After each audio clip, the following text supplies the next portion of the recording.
Hello and welcome, brave souls. This is your GM in the Great Barrier, the GM of many characters but one voice. And we are back today with Star Trek Adventures Aegis, our 22nd century campaign. We are getting started with part 3 of our current episode, A Land More Solitary. So, when we had previously left off, the Aegis has arrived in the star system Groombridge 34. You were following up on a beacon that had been broadcasting very weakly, a distress call coming from an old Earth exploratory vessel that has been missing for almost 2 years now. You investigated the craft and or the location and discovered the crash site on a deeply barren world, or that is to say, a very cold, very high pressure world with an environment of all carbon dioxide, pretty much. Something that would be toxic to you. Although much of the ship was in ruins, the core seemed to be put together more or less, or at least had retained some integrity. You had breached the ship, but in the process of investigating, structural problems presented themselves, and you had briefly lost your science officer in the decks below. Shira. Oh no. Yes. Shira and Xantar had gone down to investigate on the lower decks and managed to help the science officer, but they encountered insectoid beings, which you have subsequently identified as Xindi insectoids. Despite the tension, obviously coming from the adversarial stance between humans and Xindi, or at least the Earth services and Xindi, they have not presented any aggression towards you. This might have to do, at least in part, because the Andorians and the Denobulans are not known to have bad relations with them, or any relations really of any sort. It's very difficult to say, though, right now. But what had happened after that, upon being alerted to the Xindi, first word was passed up to the ship, and the captain brought down an armed team in order to try to help the situation. Simultaneously, though, while the science officer has been rescued, the Xindi have they've not been belligerent towards you, but they've been very insistent that they take you down further into the ship. And that was where you had an unexpected encounter in the bowels of the ship, where not only do things appear to still be intact, but it seems as though there's some power and other life support systems functioning. You were brought down, and you see that there is quite the active Xindi hive right now, and at its center has come a human. Very thin, very gaunt from from the long years spent here, and hair grown out to something just quite disheveled and wild. But nonetheless, a human survives, a member of the original crew. And as Shira and Xantar were introducing themselves, it proved too much for the man, and he fell over unconscious. And the Xindi surrounding you have just gone absolutely apoplectic. So let us pick up there where we left off. There is a loud buzzing from the wings of all of the Xindi as some of them stagger around or move in an otherwise frenetic, panicked sort of manner. Those closest to the human have come up close to him and are trying to shift him over such to where he is at least facing up, possibly against the wall as well. and are doing their best to try to help. Some Zindi are pressing you towards him. Others seem to be a little confused and pushing you away. It's just things have become absolutely chaotic. All right. Xantar will try and very carefully make his way towards the human, being as non-threatening as possible. Like hands forward, showing not to be threatening. Okay, I think that with the rapport you've established, the Zindi will allow you to pass and proceed towards the human. Cool. All right. And after which he will get out his med kit and start and his medical tricorder and start making examinations. Okay. You can give me a reason plus medicine roll while you are there. I will call this a difficulty of 1 on that roll. Cool. I take it my focus in xenobiology will help. Certainly it will. Excellent. That is a success. 1 success. Okay. With that 1 success, Doctor, you find that the human male, appearing to be, say, late 30s going into lower 40s, or early 40s, that is, appears to be in as good a health as you would expect.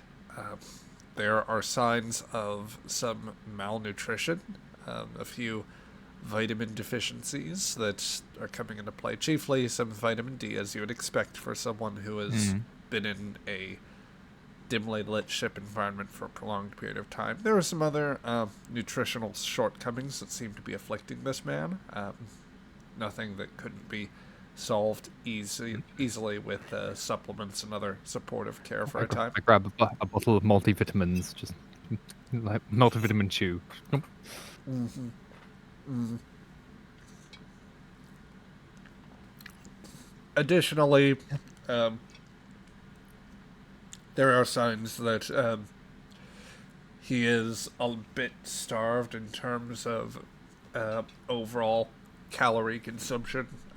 He is not to the point where you would need to engage in like the sort of emergency care of like a strict diet of broth. So this man could eat regular food, but he's just there are signs of slight issues with muscle mass and bone density that have signs that the body is not quite getting enough and therefore cannibalizing itself slightly or breaking down cells as needed.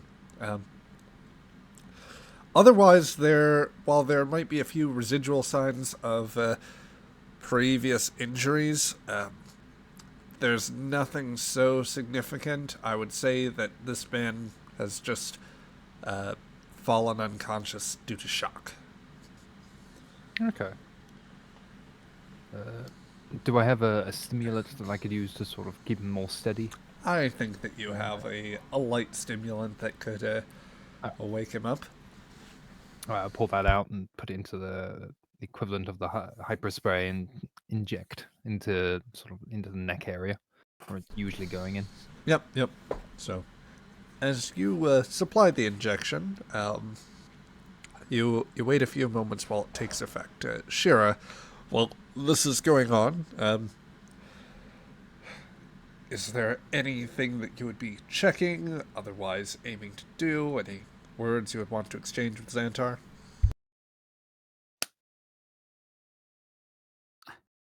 How is he, Xantar? A little malnourished, missing a few essential vitamins, mostly vitamin D, but that's to be expected to be subterranean for so long. He is definitely hungry. We'll have to get him some good food. But otherwise, he seems to be in decent health. I've just given him a mild stimulant. He should come around soon. The moment Okay, you say good. the moment you say that, his eyes pop open, wide-eyed, and he just cries out, "Ah!" Oh, right. Maybe that's a mild stimulant for Denobian. Human physiology is weird. It is, yes. Oh, good. What the? Who? What? How? Do? He sits up a little more. Careful. Yep. Yeah, Xanta will help him up into place. Oh. At this point, I would also like Xanta to. He pulls out an immune system booster, injects it into himself, and then he'll carefully remove his helmet. You inject the immuno booster, and as your helmet comes off, and you removing the helmet, you get a little bit more of the buzzing that's going on amongst the Zindid, though it begins to taper off as the human steps to his feet. The said human reaches out and just with a single finger he bops you on the nose. Oh. Oh, you're real. You're Oh yes, very much so. You're really real. You're really here. Yes. Are you okay? Do you remember your name? Why, of course I remember my name.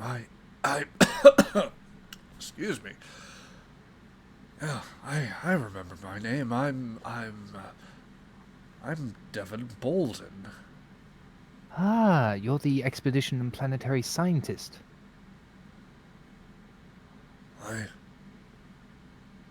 Yes, I used to do that back in the day. I was a scientist. Yes, that's me. This is me right here. You see, chat? You see, everybody? What? Commander, what's he talking about a chat? I don't know. He's clearly he's He's been down probably here a a long time. bit loopy. Hmm. Oh, sorry, chat's what I call the my family here. Oh, You're- the Cindy. Yeah, Cindy. Where have I heard that before? Doesn't matter. Doesn't matter. Welcome to my home. I am Devin Bolden, and we are the survivors of a most unfortunate accident. Though I like to call it a happy accident now these days. Well, if we hadn't had it, I wouldn't have met all of them, or I wouldn't have had all of them. They're so good. Come here. Oh, Let's see. There's Brandon. There's Rick. There's Dorothy. Harlan's over there. Jeez, I know that. Is that one particularly mischievous one? He was my oldest there. I think we got Manny somewhere around. Real go-getter. Yeah, there's a great bunch here. Too many to count. Sorry. I'm not used to words. I'm not used to. Well, I speak. I have words, but I'm not used to your words again. How are you? fairly fine. Just a little concerned, but if I may, I'm a doctor. I'm a medical doctor. I would just like to examine you. You've been down here a long time. You seem to be lacking a few essential minerals and vitamins. I just want to give you some of these, and I get out like a vitamin supplement. If I have like an MRI type of thing, I can give him as well, just like some proper food or something. You might have a ration kit of some sort on your. I imagine that there's something small like that. MRE, not MRI. Yes. Very different thing. Yeah, if that equipment exists in that size, then that is an opportunity cost. So it is the future. Yep. He looks at the package and says, "Oh, more. this'll shake things up. This'll be interesting food. Do you have more? There are a lot of mouths to feed down here. We've got a ship in orbit. Oh, well, It's a human vessel. Yes, we happen to be just coincidentally happen to be one of the few non-humans on board that ship. I think we're the only non-humans on board. No, there's an Orion in the Oh. kitchen. Oh, I was told he was just someone with a bad skin condition. And then there's the other guy in security who no one can understand. Which one's that? Oh, you'll know him when you speak to him. Oh, okay. Devin just looks between the two of you again. It's like, so there's more food. You can bring that down for me and my family. There's yes. Although I think perhaps more of an evacuation may be in order. The ship does seem to be suffering from structural issues. It's rather unstable. Oh, I know. We've been keeping track here. We know there's some problems here. Here, come with me. And he'll wave you through the door along with some of the Zindi that follow alongside.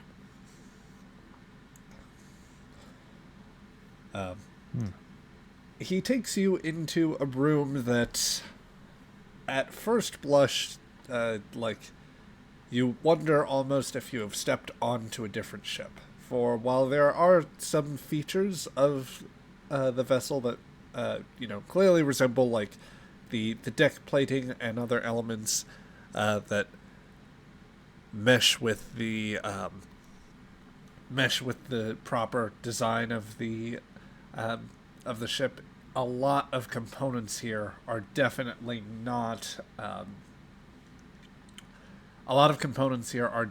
not indigenous Earth tech. It would seem as though alien consoles and various sort of bits of machinery, some along the walls, some that have been draped in and tied into the lighting systems, computer consoles. A lot here has been moved around and jury-rigged. This room is a considerable bit warmer, Xantar, and I dare say actually humid as you step in. Ooh, okay. There also appear to be varying bits of biomass in some of the surrounding parts there. This room just feels humid. There's a smell about it that you can't quite you can't quite connect the concept to something, but it feels almost a little bit like, perhaps like a little bit like swampy, or a little like a jungle. Some of that might be a considerable body odor sort of effect, though you're not certain whether it's entirely human or from the insectoids themselves. Lovely. But yes. Bolden steps around to one of the consoles and says, "Oh, we've been keeping an eye on things, and I've gotten some of the family to work here and be sure to monitor structural issues. They're pretty adept at climbers, basic damage control. They've done a few reinforcements over the years. We've tried to limit when we had to pull down equipment. We limited what we could to. We didn't pull anything that was absolutely critical to the hull maintaining its integrity. Gotta keep everyone inside and safe." Yes. Yes. I said one of our scientists fell through the deck plating. Oh dear. Which is how your friends here found us. We just mid-rescue. Oh, that's what that sound was. I'm so sorry. That top deck has just not been. There's not been anything really useful up there in a while, so we just about gotten to sealing it off. Trying not to let too much heat out, and may have pulled out a few supports and things there. I am sorry about that, but I guess it's a good way to meet each other now, and we can make sure that there's a safe route so that you can bring things down from your ship to get us help here. Gotta keep an eye. What exactly will you be needing help with? Is this a... Oh, Are you considering living here permanently? well, I mean, if you're leaving, then I'm okay with leaving, but we gotta plan it out very carefully because we gotta get everyone up. Gotta get the whole family going, True. and we gotta like the little Yes, ones of might not be course. entirely ready to travel, and the next batch of eggs here should be. They should only be another 3 weeks before they are ready to hatch. Not sure I want to move them in the. How many of your friends are there? Oh, I have quite a large family. There's dozens and dozens Yeah. of them in the that are already maturing. I've got a few smalls of my own. He says, and with that, his thinned arms come together and like his fingers interlace as if he is thinking of something very affectionately. As he says this, from the matted hair of his beard, the small head of an insectoid Zindi that would seem to be an infant just pops out. Oh, they're my pride and joy. Oh, hello there. Yes. Well, I can see you've got a very nice, happy family here. And we'll have another. Jeez, I'm checking here. The last modifications have actually been holding up pretty well, so we should have another 50 or 60 in a few weeks. 50 or 60. Yeah, there's a slight window of error that I gotta allow myself. So if they all hatch, you'll have what? Closing in on 100? Yep, that's about right. And then by that time, we might be able to rotate in the next batch from the current set.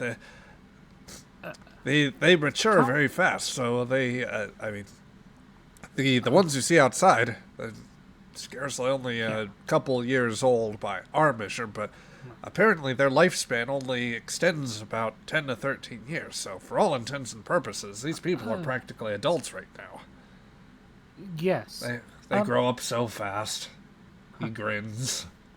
Okay. Well, I mean, it would be very crowded. We can take everyone. We probably have. I need to speak with the captain, and she's out of range. Okay. Right. There's something I do need to tell you. What's that? Devon, was it? Yep, that's me. Yep. What's your name? I don't actually. It's my name is Lieutenant Commander Eula Shearer. Oh, that is a long name. You can just call me Eula. Okay, And Eula. I'm Lieutenant Commander's the rank. And I'm Dr. Xander. Okay, Eula Xantar. Or do you prefer Yes. Doctor? Doctor will do fine. Okay. That's fine by me. So, okay. A lot of your family might not get a entirely hospitable welcome from the mostly human crew. There was an incident. It would be a couple of years ago. I think so. Where the Zindi, which your family are a part of, kind of attacked Earth Oh. and sort of attempted to destroy Earth. It did not go well. No, it was Earth is generally fine. There's a quite horrific scar in a place called Florida, I think. Yes, but from what I understand, there was no loss. No great loss, anyway. Millions of people died. Yes, but the humans don't seem to keep saying that. It was fine. either way, obviously your family weren't involved in that attack. That's inherent there, but there might still be some harsh feelings towards Cindy. Um, but I'm sure we can iron that out, as humans say for some reason. I don't know what iron has to do with it.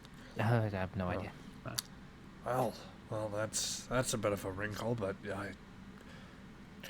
I don't know what to say. My these Zindi, you call them? Yes. It's actually seemed to be a collective name for 6 different species that all kind of evolved together on one world. Oh, yeah. A mixture of Aryan, ape, the insectoids, for example, reptilian, aquatic. There was an Aryan? And another one. Yeah, I forget the other one. You're looking for the word avian, Peter. Avian. Oh no, I'm aware of the avian, but there's a second like ape-like one. That Mammalian? Mammalian, that's it. Yeah. Primates and arboreals. Arboreals, there we that was go. it. Yeah. So obvious. Yeah. So Technically, just, there are only 5 remaining. The Aryans don't extinct. But... anyway, avians. Yeah. Yes. Sorry. Anyway, you're I'm just letting you know ahead of time, so you can prepare the ground. Which kind of makes me think. I really do need to contact the rest of my crew, because they were sending down some more personnel, and did they see Zindi starting to appear, they might be a bit more trigger happy than I was. You didn't hurt any of my family, did you? Absolutely no, not. No. Okay, good, because that I fixed that. In fact, I fixed that one's leg. Oh, good. Yeah, that's very welcome. I always I like Aaron, and I hate that that small injury seemed to have knocked him out of the gate. He was having such a good first showing that it's not fair at all. Oh, good. Yeah. I'm glad I'm glad that he's getting a second chance.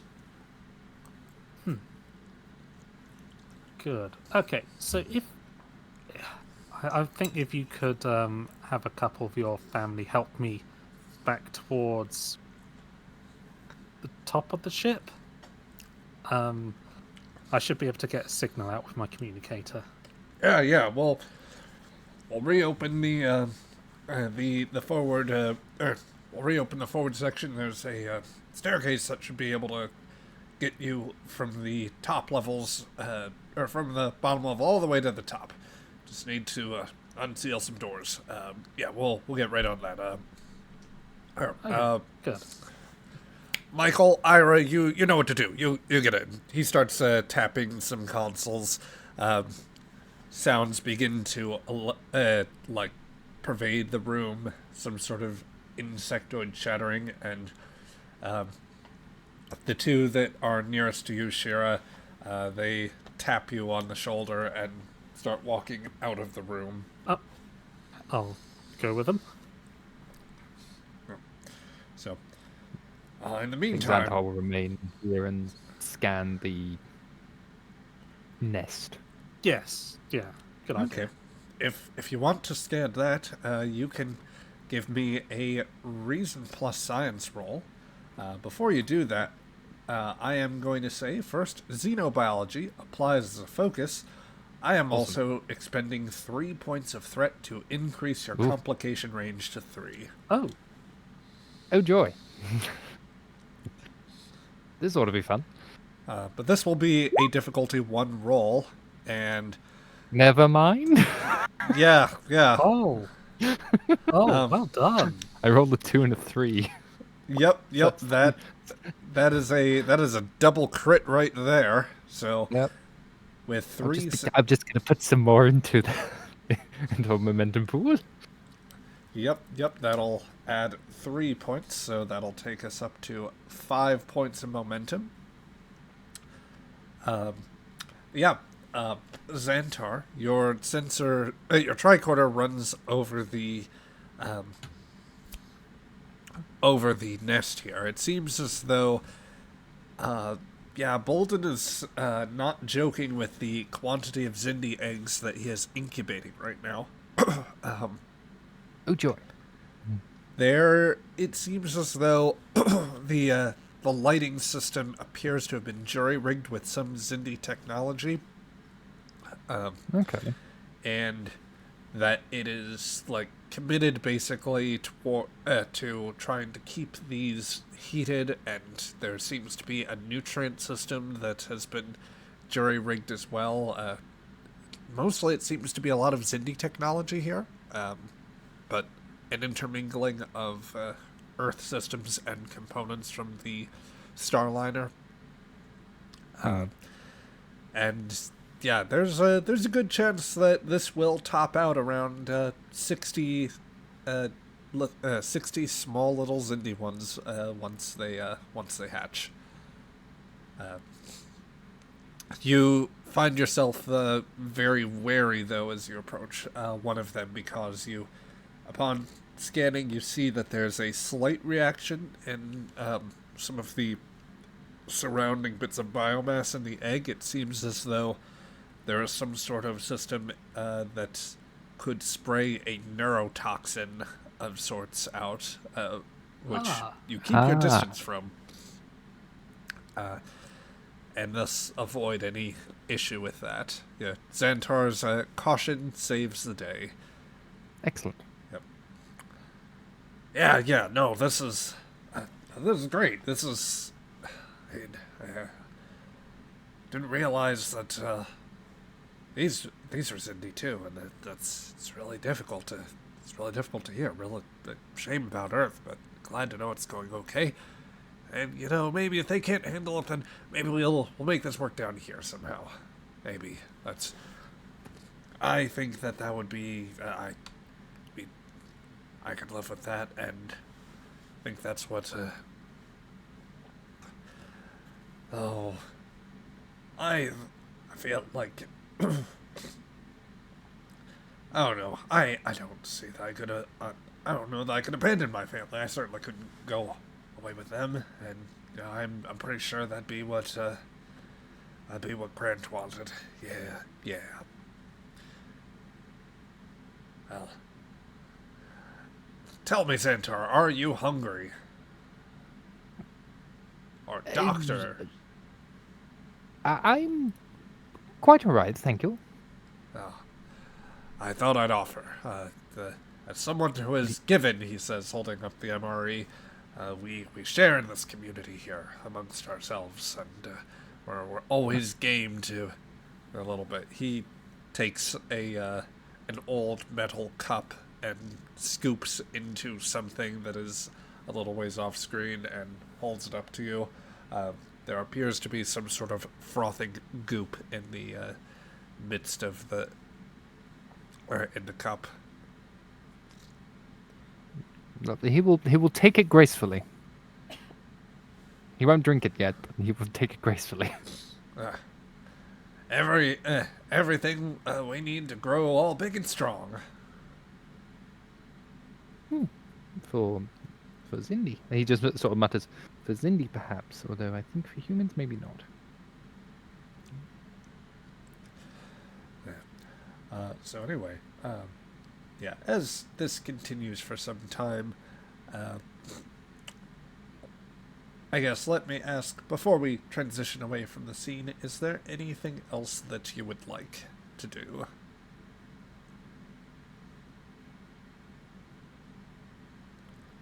Or, actually, we'll save that for later. Take some time to think there, Peter, and we'll come back to Xantar in a moment. I think I'm good for now as it is. So. Yeah.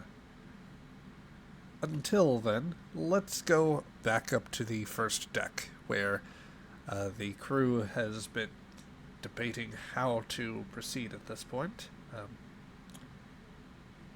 Sharp, you have I think at least one Mako with you. Might have brought in a second. Yep. Romanov Fernir and Marple are also around, and you've been debriefing with Horn at this point too. Yep, I've been having Fournier and Romanov stabilize what corridors we can and trying to keep this place and not falling on top of us, at least for a little while longer. Setting up some solid groundwork so we could repel down safely and have a nice forward operating area that we can fall back to before taking steps further. While taking a debrief from Horn and others. Okay. Let's see. Any words you'd want to exchange between yourselves? So, were there any markings on the insectoids that you could see, Horn? No, nothing particular. No uniforms or anything like that. And just the insectoids. Yes, though their weapons were makeshift, like pipes and stuff. So, they seem to be just as wrecked as anyone else here. Do you think maybe a fledgling hive of sorts? If that's how the Cindy operate, highly possible. It doesn't like it. From what I understand, it's not the first time that such things have happened. They're sort of biologically designed to be supportive of such emergencies. I mean, the ship collided with something. Perhaps it was a Cindy ship. She nods. Nurse Marple, have you appraised yourself of Zindi insectoids before leaving for this mission? Get a quick refresher. As much as I can. The Starfleet medical database probably doesn't hold a whole lot on them. From recall, there is some sort of neurotoxin regarding their nurseries. It's going to happen on the Enterprise regarding that. I hope you have the counteractive drugs with you, or could form as such. I have some doses. Good. For the current moment, everyone on this team is not to remove their EVA suits at any time, unless absolutely emergency. Keep your supplies. Monitor your supplies. The last thing I want is to have moral ambiguity due to the persuasions of such chemicals.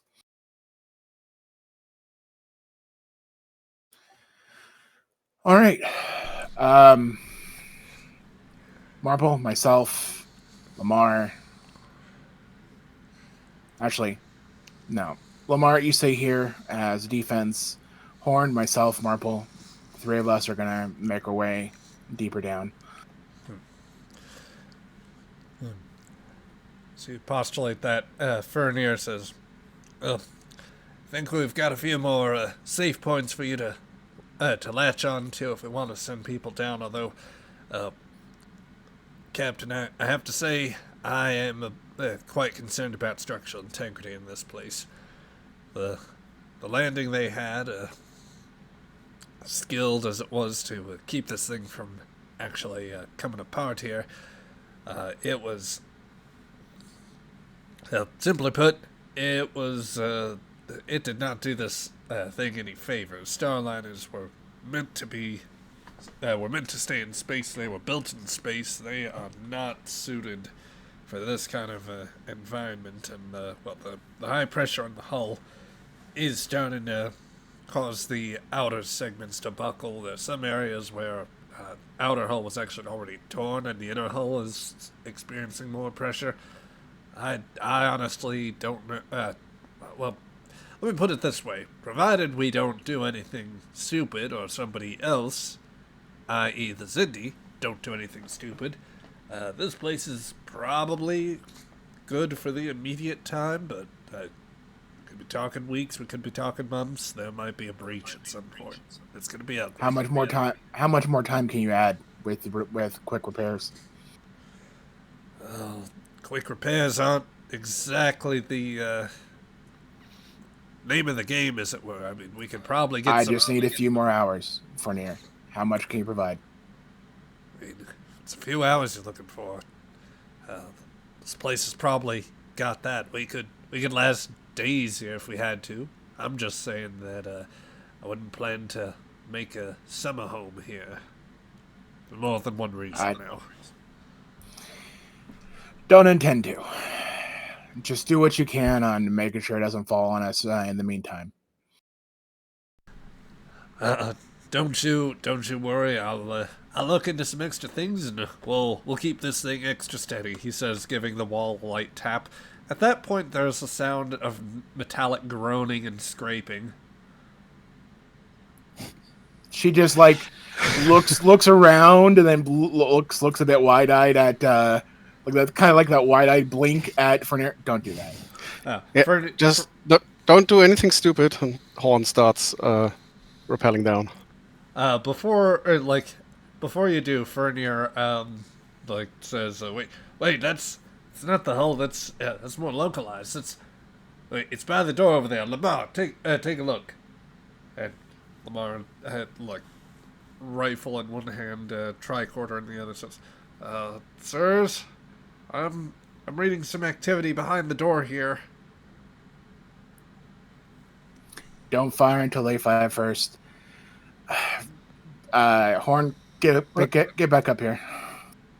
I'm following. What activity are we talking about here? Lamar calls back. Sir, looks like somebody's trying to open a door here. We might have Cindy inbound. Just keep them ready, but not aimed, Lamar. And she'll just take to the front. She'll keep her rifle holstered, but she definitely has her hand at her side, ready to quick draw her pistol if need be. As she approaches where the door is located, or where that door was coming from. Okay. So the door, right here in your field of vision. Yep. Steadily pries open just a little bit, as the two of you... I will push Marple aside, so that way we are not gunned down, just in case the door opens. Yep. No shots ring out, and with the door open, the two insectoids have managed to clear the way back to that first level. They chirp in your general direction, Shira. Oh, good. Oh, Colonel, I see you've come down personally. Rather not leave any of my men behind. Or women. Yes. So, small report. There is one survivor of the Ada Blackjack, and Zindi insectoids. Still trying to work out exactly how they got here. But there are a lot of them here. She mutters to her close members, make They sure you all keep seem your voice... Sorry, go ahead. So they all seem peaceful. She just nods and looks to Horn. Make sure your voice is calm and do not rise, as they find that as a cultural measured threat. Understood. The survivor, Devon Bolden, I think. He seems to have been treating them as his family, and is also seeming to raise some of them as his own. Yeah. It's a bit weird, but they do have a kind of agricultural thing going down there with algae and moss and stuff. The Zindi have since stepped out to join you in the hallway and appear to be examining you. Yeah. She will tap the machine on her, the brand new translator that she has. Unfortunately, I only know 4 dialects, so hopefully it's one of the 4 of the 60. Just says under her breath. Thank you for escorting my officer sisters. I'm going to effect one quick roll here just to see if Crichton did his work successfully. This is a very difficult roll. I will give him freaking like a momentum, and he can use his determination if need be. Well, language is the key to exploring new civilizations, which is his value, so auto crit it is, plus 1 momentum for 3 dice. Okay, all right. Hey, and with the auto crit, that does it. A series of like chitters and clicks emit from the translator, to which the other Zindi are a little bit taken aback. The one closest to you, Sharp. Question: is it one of the 4 I know? It is not one of the 4 that you know. Okay. Had to check. But the Zindi closest to you, Sharp, it vibrates its wings and responds in kind. A few moments pass as the translator says something to the effect of make safe for friends, make safe for crew, make safe for family. Of course. I apologize, but my translator takes time to converse between us. Our biology is not capable of mimicking your dialect. The translator processes, and as the conversation goes back and forth, we will, for narrative conceit, simply allow that the Zindi respond, and each time there's a few moments of real time delay as a computerized voice of your translator responds, which they say understand word come from machine, word from care not easy.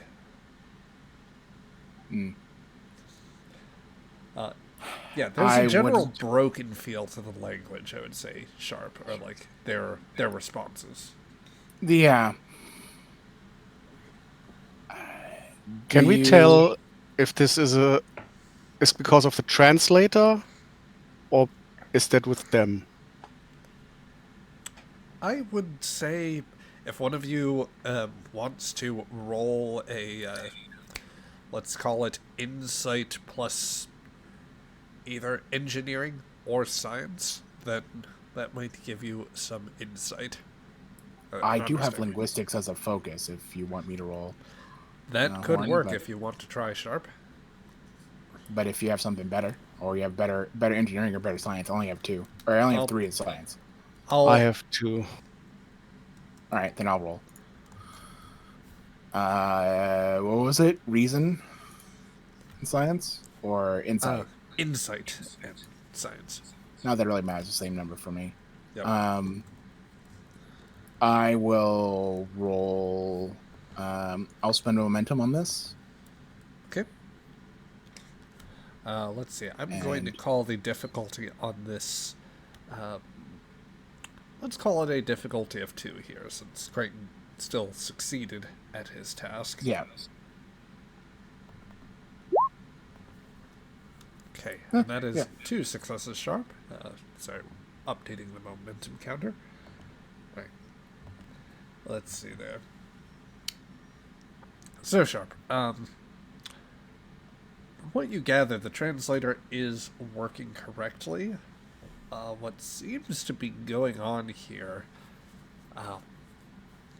there may be some subtleties that perhaps Crichton doesn't capture, but some of the simplicity might be coming from it may just be the fact that the languages, the education, any education they've had is maybe not quite formal, or they're not quite as versed in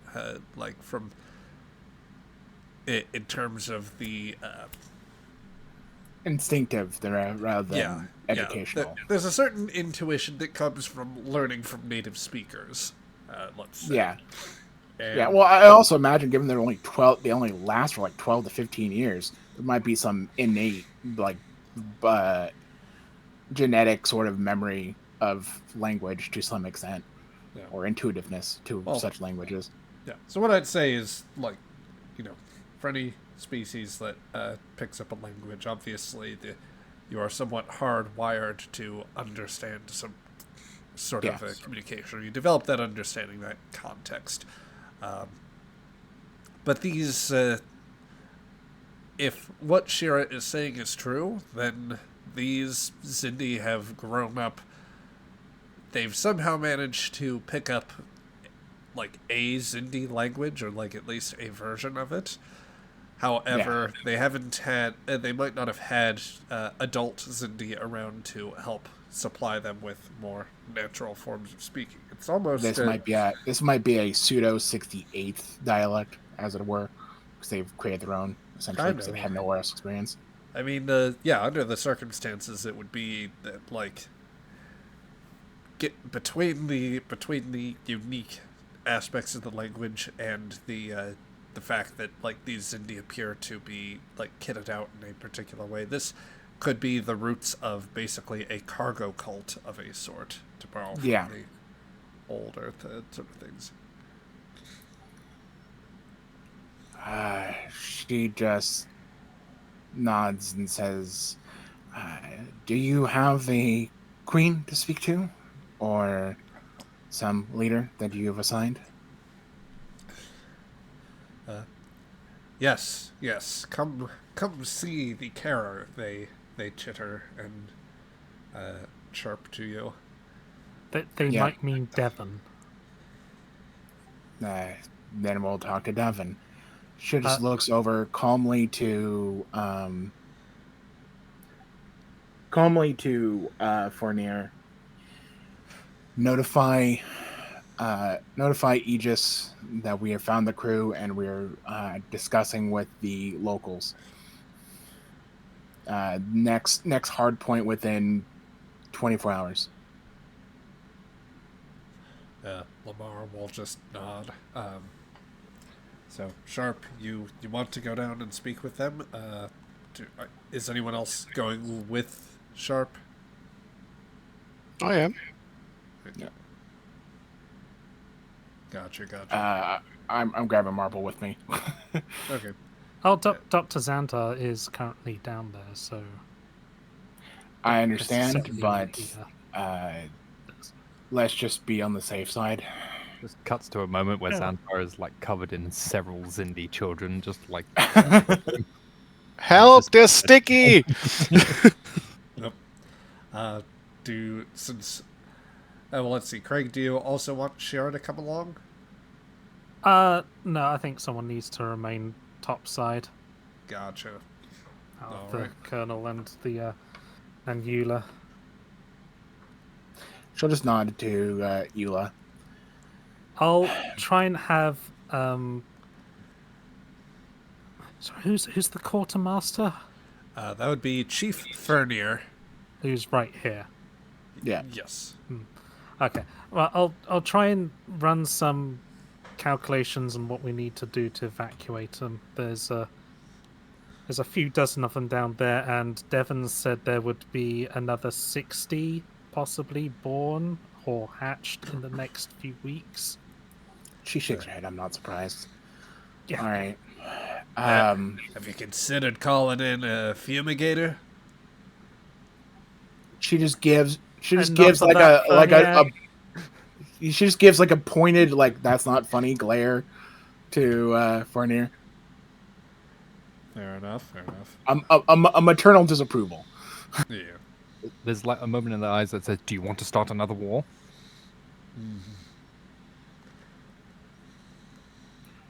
That she just the maternal disapproval just then glances over more relaxed to Shira and says, create some options. It shouldn't be too long, hopefully, and we can get down to the bottom of this. If need be, we can probably contact the Zindi proper and see if we can get support here in time. Okay. I'll be back.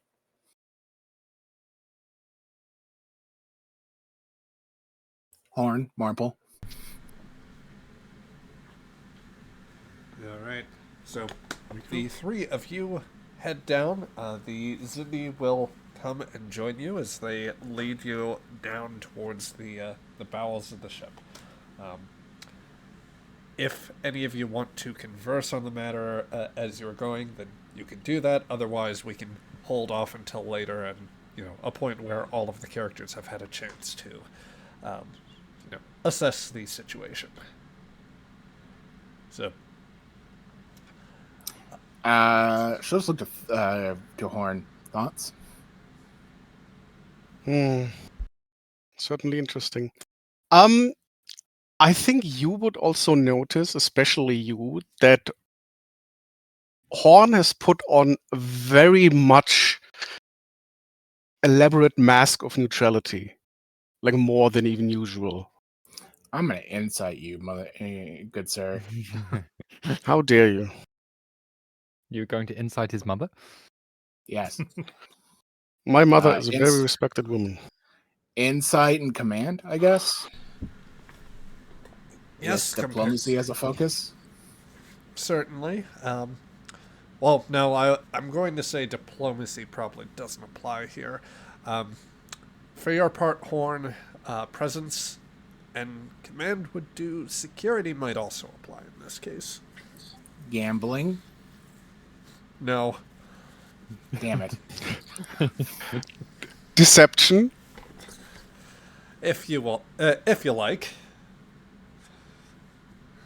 Close quarters combat. No, I'm kidding. That's the next roll. That's the next roll. Don't jump ahead. Later. No. Okay. No. Sharp scores 1 success. Horn scores 2, and hey, Now you get I momentum. have a question. I have backup plans, and I failed my roll. Do we get a momentum? I guess technically you failed, so but someone on your team did succeed.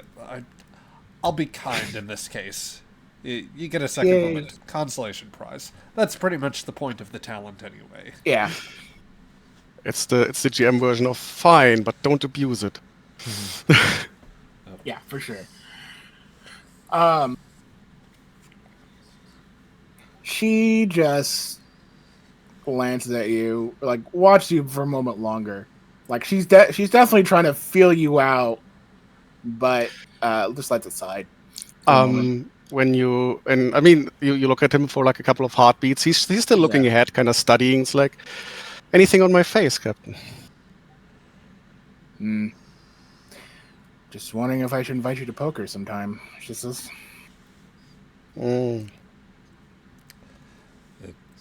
But I do want your opinion. Well, certainly seems to be that they are stranded, like any survivors are. So just that maybe some kind of, what's the word? cargo cult. The language seemed unnatural. It certainly doesn't match up with a lot of the other dialects, and it's a little rough around the edges. Also, are there any instances of a non-Zindi raising Zindi? I mean, they have the biology supporting it. Now, Horn, I think that, well, as a minor character question, I do wonder, how much do you think that Horn read on the NX-01's mission in the Expanse, or any Zindi-related information that they collected? Yes. I'm going to throw a curveball because I've been thinking about this since we started the session. I think he would have purposefully avoided reading about the Zindi as much as possible. Okay. In which case, you know of no instances offhand, or if you did, it would require a roll to perform that. Of course, there is also, I had messaged you about this option a ways back, as some people may have gathered from the first session, there is more than meets the eye to Horn, and with the particular role of intelligence officer, you do have a special sort of soft talent that comes with that if you wanted to pick up anything. I'll keep that for now. It's like I've already asked the question, and I'm happy to have asked it. Yeah. And I would also maybe just glance at the captain previously, and I've kind of avoided the topic of Zindi.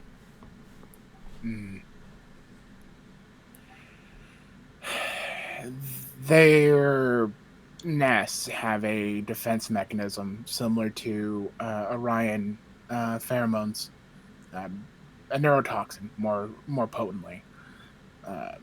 Brings in a more of a paternal and maternal stance, and turns any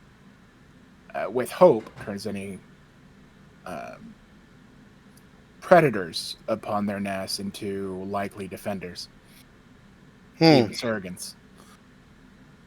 Yeah, slightly disturbing. There's no real weakness to it unless you have the right chemicals, which thankfully the nurse does. And also why I insisted on keeping our EVA suits on. So how is that just a natural mechanism, or is that an intentional tactic they employ? It's a natural mechanism, from what I understand. But only designed in their nests than any sort of personal nature. Interesting. So any survivor could have found themselves just stumbling into this role. She nods. That's what I'm guessing when it comes to Devon. Which, nurse, if you don't mind, when we get there, try to slide it in if you can. Is that a good idea? What are the long-term effects? This has been 2 years? She exhales and gives a slow exhale. It's a decision I'm not exactly inclined either direction. While certainly I can understand keeping him here as more or less the nurse mother for the hive, it's also rather against his will as well. Oh, no, absolutely. But just... You don't put a drug addict off his drugs immediately. True enough. Depending how quickly this weans him off, he could react extremely irritated or even violent. But perhaps this is something to discuss with Dr. Xantar. Who might also be under the persuasion. Also, probably the weirdest thing is, at least Horn has tried to keep the tone very jovial the entire time. Yeah. Even if they're discussing weird and morally questionable things.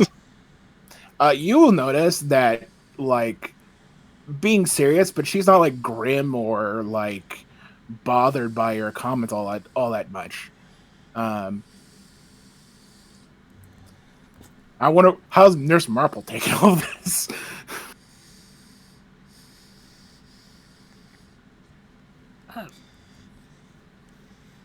She's a bit off-putted by it's an appearance of all these Zindi, but trying to be professional.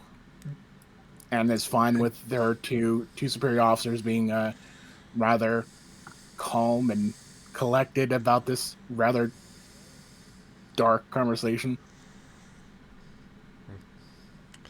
I think her mind's elsewhere, Yeah. not necessarily on what her superior officers are. And Yeah. let's touch more on that in a moment as you descend further into the deck. I am spending 2 threat to cut the scene there, as it were. Sure. And taking us back down into the hatchery. Record scratch. Yeah, no, it's like the moment of speculating with Dr. Xantar. Matter of fact, I'm going to say I am cutting. Well, let me move this back up just for a moment. Okay, I'm spending 2 threat to cut the scene because meanwhile with Dr. Xantar. Oh, you know, Brian, I love Brian so much, but it's hard to get him to focus on a project. I'll have to assign like half a dozen other people around in order just to get a bit of repair work done. Really artful stuff, though. Brian may have ADHD, just writes in a little book. Yeah. So, tell me, sir, how did you survive the crash? Oh, we owe that to Baldwin. Yes, we found the cockpit, and we found the captain. Oh, you actually made it in there. Oh, Yes. We, I'm sure you'd be happy to know he did not suffer. oh, well, that's good at least. Grant and I had wanted to go and see him or see if he was still alive, but we didn't pick up any biosigns there, and by the time we thought to try and get to him again, well, at that point we figured anything would have been lost. Sorry, Grant Willis, you mean? The technician, correct? Yeah, Grant, good man. Gave so much for the family. Is he still around? Bolden looks down a little bit and he says, well, he is with us in a sense, but no, he's no longer alive. Oh, I am sorry to hear that. They were the only 2 to survive the crash out of the dozen of us that were on the ship. Hell, 2 of them weren't even supposed to be here anymore. There were cutbacks in the project after all the other shenanigans that were taking him out. A couple of them even wanted to transfer on to the Proby McProbe phase once that was launched. Oh, no, yes, I did read that. Yeah, it was still another year out from launching, I think, when I last checked. But we didn't really have the opportunity to make it back. We were too busy studying things, but yeah, no, they... Well, this also comes into another question. How did you end up here with these Zindi? From what we understood, you are actually heading in the opposite direction of the galaxy. Oh yeah, that's kind of interesting. So I've been trying to piece it together, actually. It isn't quite my area of expertise, but it seems that when their craft collided with us, they emerged from some sort of extra-dimensional tunneling of some sort. And I guess the collision either... I'm not entirely sure. I haven't been able to piece together from what we did recover. It doesn't look like much of their navigational or indeed much of their database on their command and control systems is either accessible or that anything functioned after that. what it looks like is that they either suffered a malfunction or they were dropping out of their extra-dimensional tunneling that they use for some faster-than-light travel. And in the process, they dropped out just long enough to where they collided with our vessel, and either by the malfunction correcting itself or an attempt to escape, or maybe they were just plotting for a quick jump out, it re-engaged, and it took us with them like dozens and dozens of light years. So we wound up from one moment being around the vicinity of Ophiuchi to finding ourselves in the upper atmosphere of Groombridge. So it'd be a bit of a marvel if, you were studying it from the outside, but of course, we didn't exactly have that luxury. Grant was hurt pretty bad, but he was still able to keep going. I had it laced off. We managed to get the beacon, managed to get the comm beacon working, but we had to commit most of our resources to trying to keep this place survivable, and when it became clear that we weren't going to have everything we needed here, we took some chances. We tried to get some equipment to help repair some of our damaged systems, especially try to keep the reactor going from the Zindi wreckage. Of course, most of that's all covered by the ice now, but back when we were here, it was still possible to get out there, and none of them survived the trip. Horrible, horrible stuff. And then we found this, and, we found a room like this, and, it was shocking that they had their own young there, and I don't know how to say it, but just, we knew what we had to do here. Grant and I, we decided together we had to care for these people, and, the event that one of them ever came to rescue us, they'd be okay with us, and they'd see what we tried to do, and over time, we did it because it was the right thing. Yeah, good man. Gave a lot for what he did. I'm sure his sacrifice will not be in vain. Oh, no. Well, whether we're here or going up to your ship, I'm sure the family will all be grateful. While this has been going on, go ahead. Sorry, can Xantor have been doing like he has some psychology focuses, namely counseling. Could he have tried to do a little assessment of Bryden? Yeah. I would say. That's right, guys. Perhaps. I bring therapy aboard. Yep. Oh, God. I think that reason plus medicine could apply. Insight, if you prefer, would also work as well, since you've got the I will go with reason. Okay. So, in working up your assessment, are there particular types of questions that you're trying to ask right now? Mostly just to his psychological well-being. He seems fairly chipper, but also like if he's suppressing anything, any particular trauma with the Zindi, but that seems okay so far.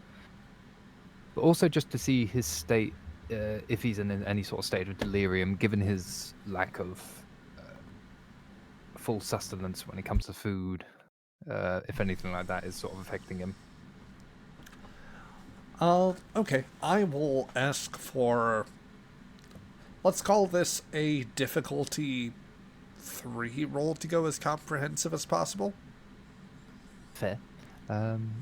May I spend a momentum to gain a die, guys? Yeah. Cool. Ooh. That is 2 successes with 1 complication on the board.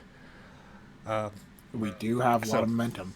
Yes, I will ask you, Xantar, would you prefer to A, accept a narrative complication, B, ignore the complication and allow the GM to take on 2 threat, or C, buy it off with 2 momentum, or your determination if you prefer? Oh, I will take the narrative in this case. I would also ask though that if I have my talent of cultural flexibility, it does decrease the difficulty by 1 on a task about an unfamiliar culture, or to act in an appropriate manner when interacting with members of a certain culture of such culture. Would that apply here or no? You know, I think that I would allow that to work. Awesome. As far as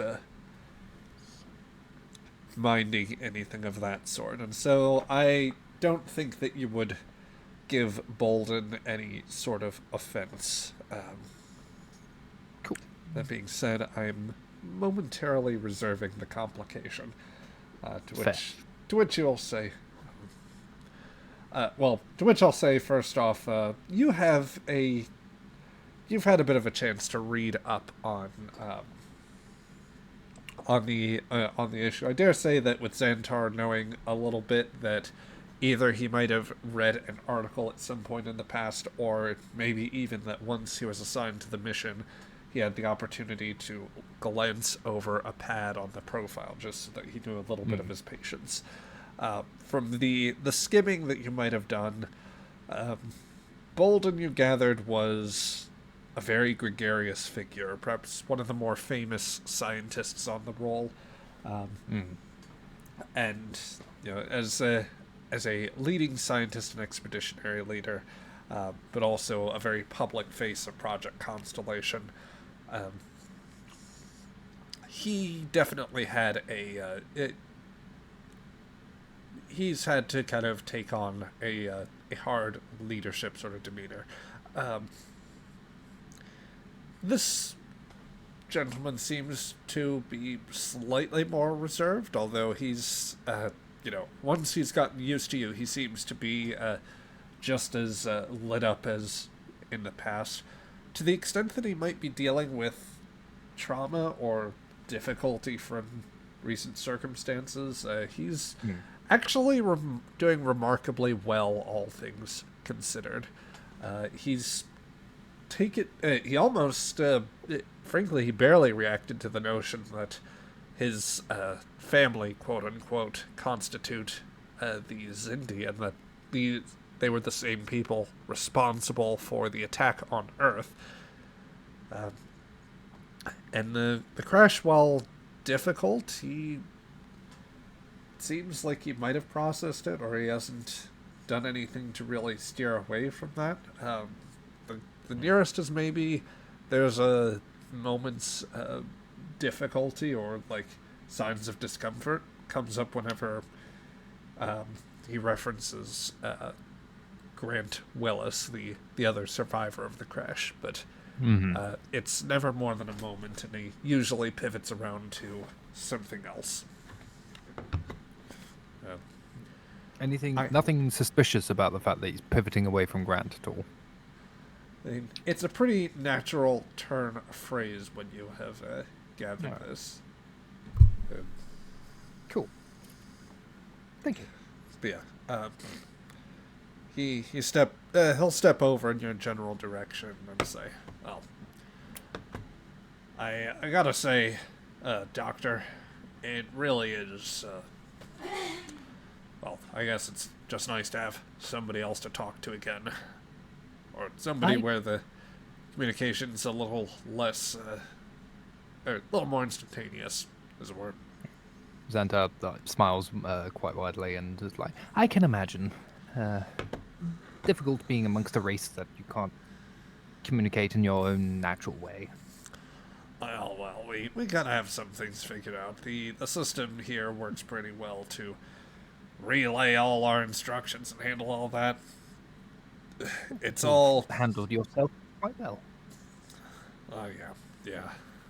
Oh, but it's not the easiest thing doing it on your own. mean, I know single parents have always had it a little bit rough, but this is ridiculous. No, but I think if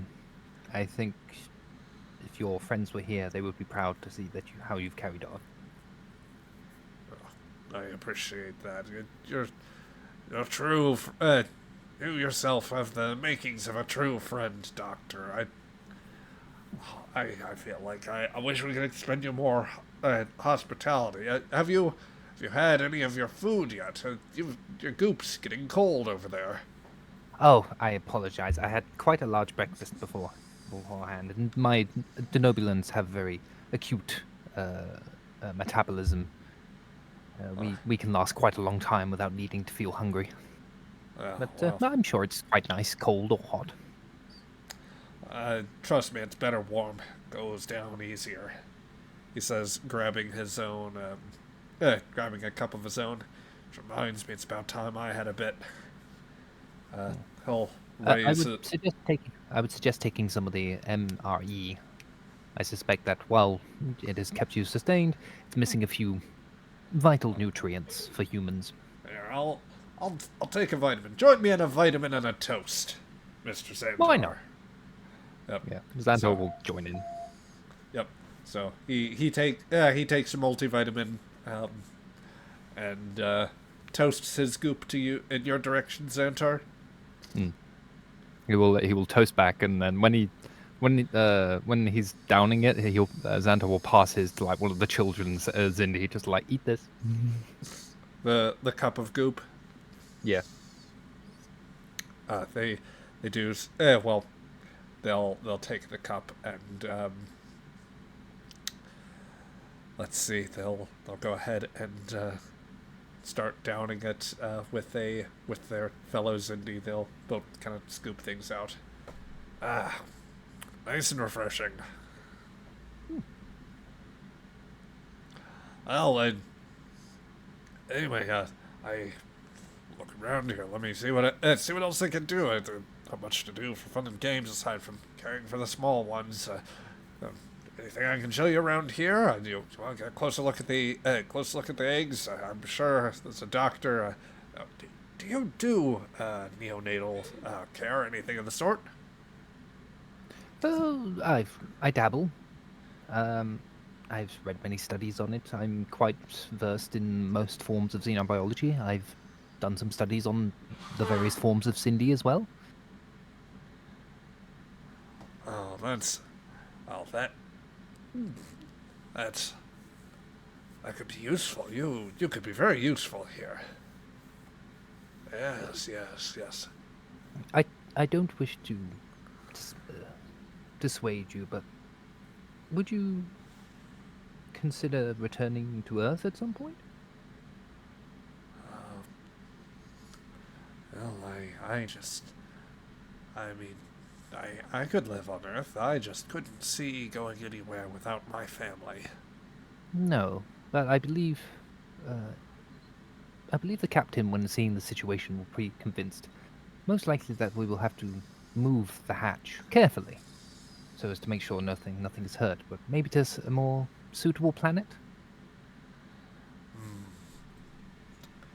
He'll stroke at his beard, which you realize that it's less stroking that more giving like very light scritches to what are in fact there are in fact two bugs in the hiding in his beard. There you go, George. There you go, George. Too. Yes. What to think about this?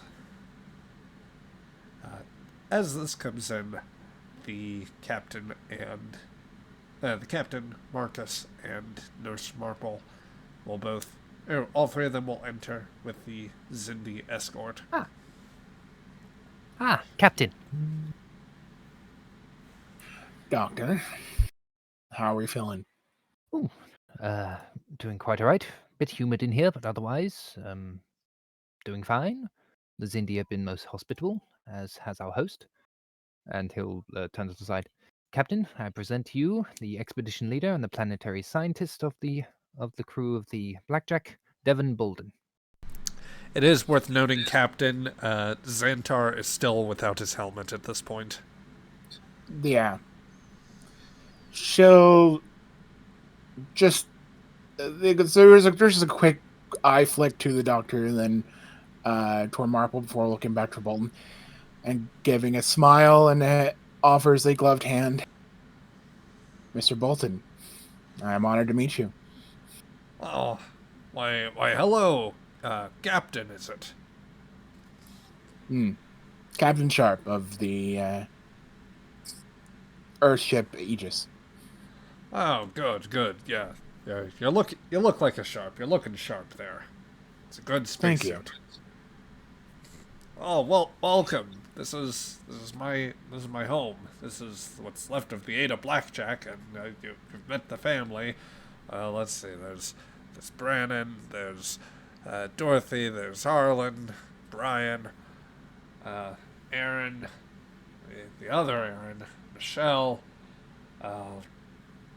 Mike's over there. I know Terry's somewhere around here. Where is Gene? You have quite the sizable and lovely family. Doctor, if you don't mind, there is protocols. If you don't mind, Miss Marple, giving you a quick exam. Oh, of course. Yeah. At the word of protocols, do you also replace the helmet? I do, yeah. Very good. I have decided on what the complication is. So, Marple, you may go ahead and give it a... you may go ahead and... well, if you want to run a task, then you have the option of rolling. That said, you're good on momentum right now. But I'll go ahead and tell you that a quick scan of Xantar shows that he is, in fact, all okay.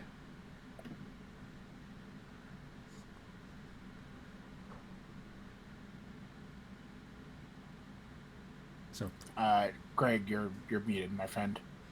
If you're there. Ah, sorry. There we go. No worries. Dr. Xantar seems fine. I took the precaution to use an autoimmune suppressor, a booster, Captain. I figured Bolden here would be better seeing a more humanoid face.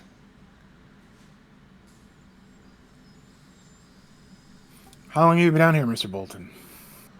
Oh, at least a year and a half, maybe. Might be getting close to 2 at this point. It's been a while. I've been, well, the best markers I've got are the height indicators I've got here. I've been tracking how tall my small ones get.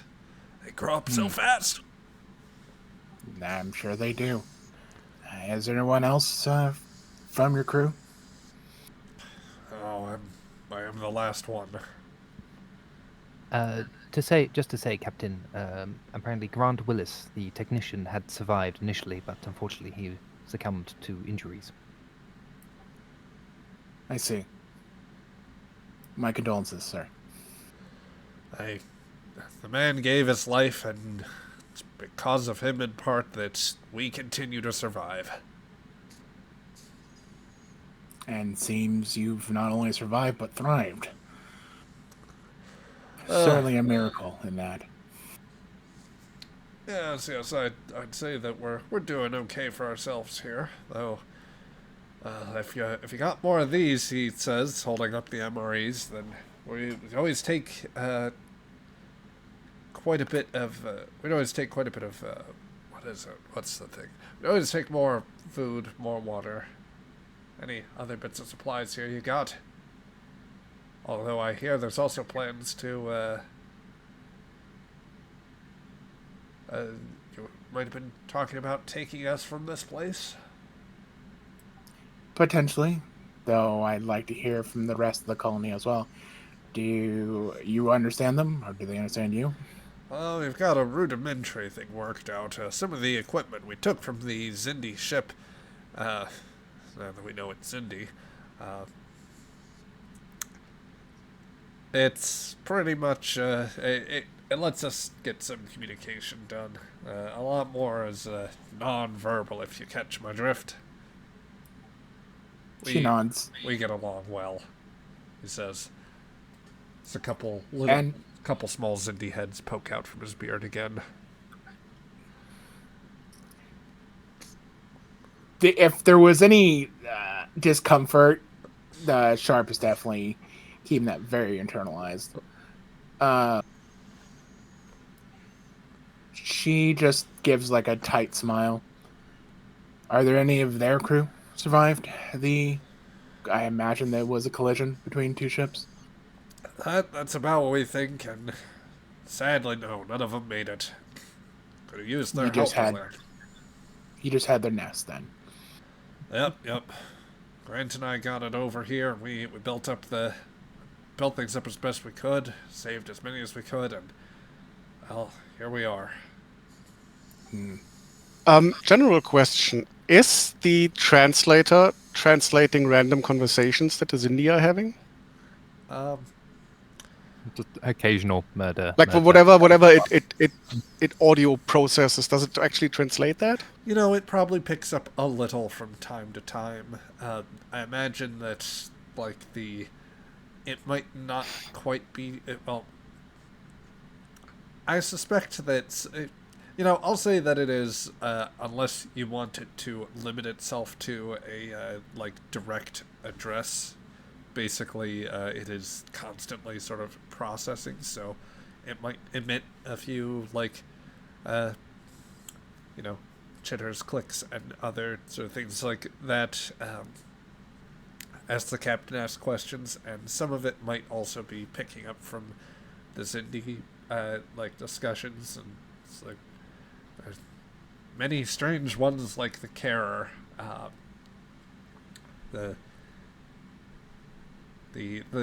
this helper here, seemingly in reference to Xantar, is quite good. He shares food when he has not eaten himself. Very generous. Things of that sort.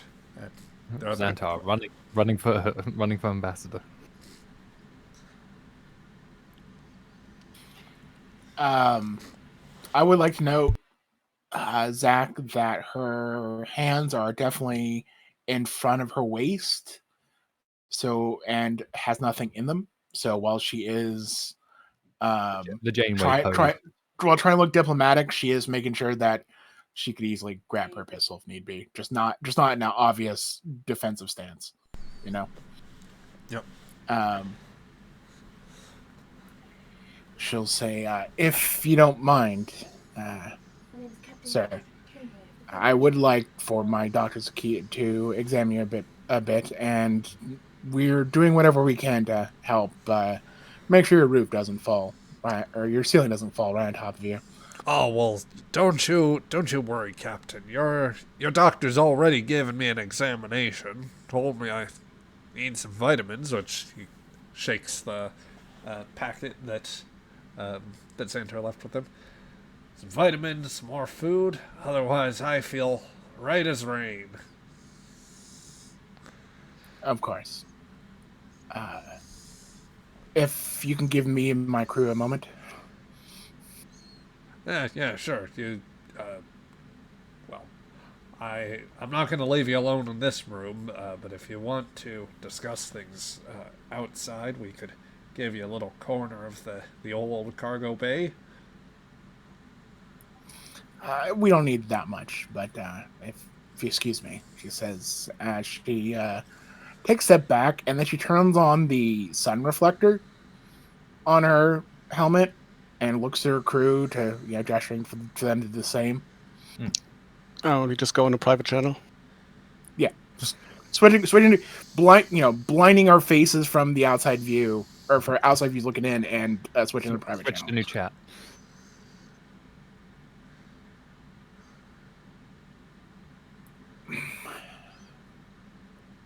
Do we know what the complication was, by the way? You'll find out soon enough. Yeah, I figured it. I had to ask. I'm sorry. Yeah. She'll say,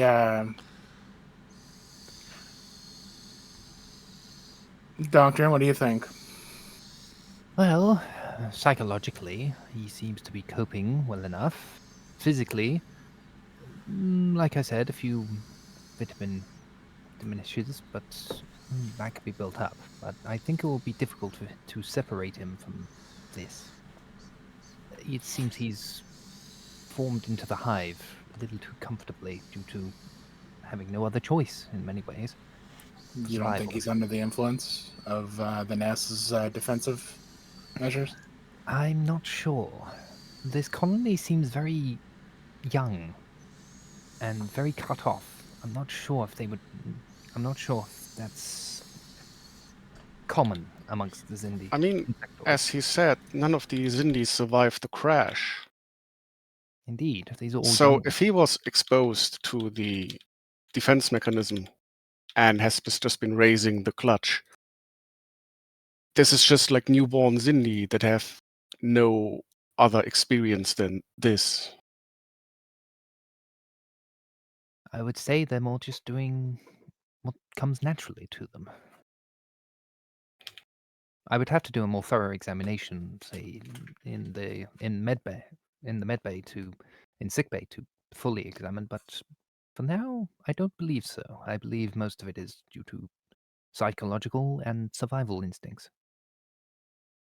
Do you think we can get him back to our ship without any issue? I Psychologically. have been working on that. I've already presented the idea that himself and the colony may have to be moved, and he seems to be accepting that that might have to be the case. Okay. Do you know the population number since you've been here longer? Including the clutch, that may, in time, once it is hatched, possibly 100. Currently, from the numbers that I've seen, we're possibly looking at about, if I'd had to guess, about 20, 30 full-grown Zindi. That would. I can do that. Those numbers enough to know they would grossly overtax our environmental systems even for a week. All right. Horn, I want you to remain here where you can. Or actually, how's everybody's air supply doing? Everybody's what? How's everybody's air supply doing? I don't know. How long do they normally ask? Yeah. I've been here the longest from with Xander.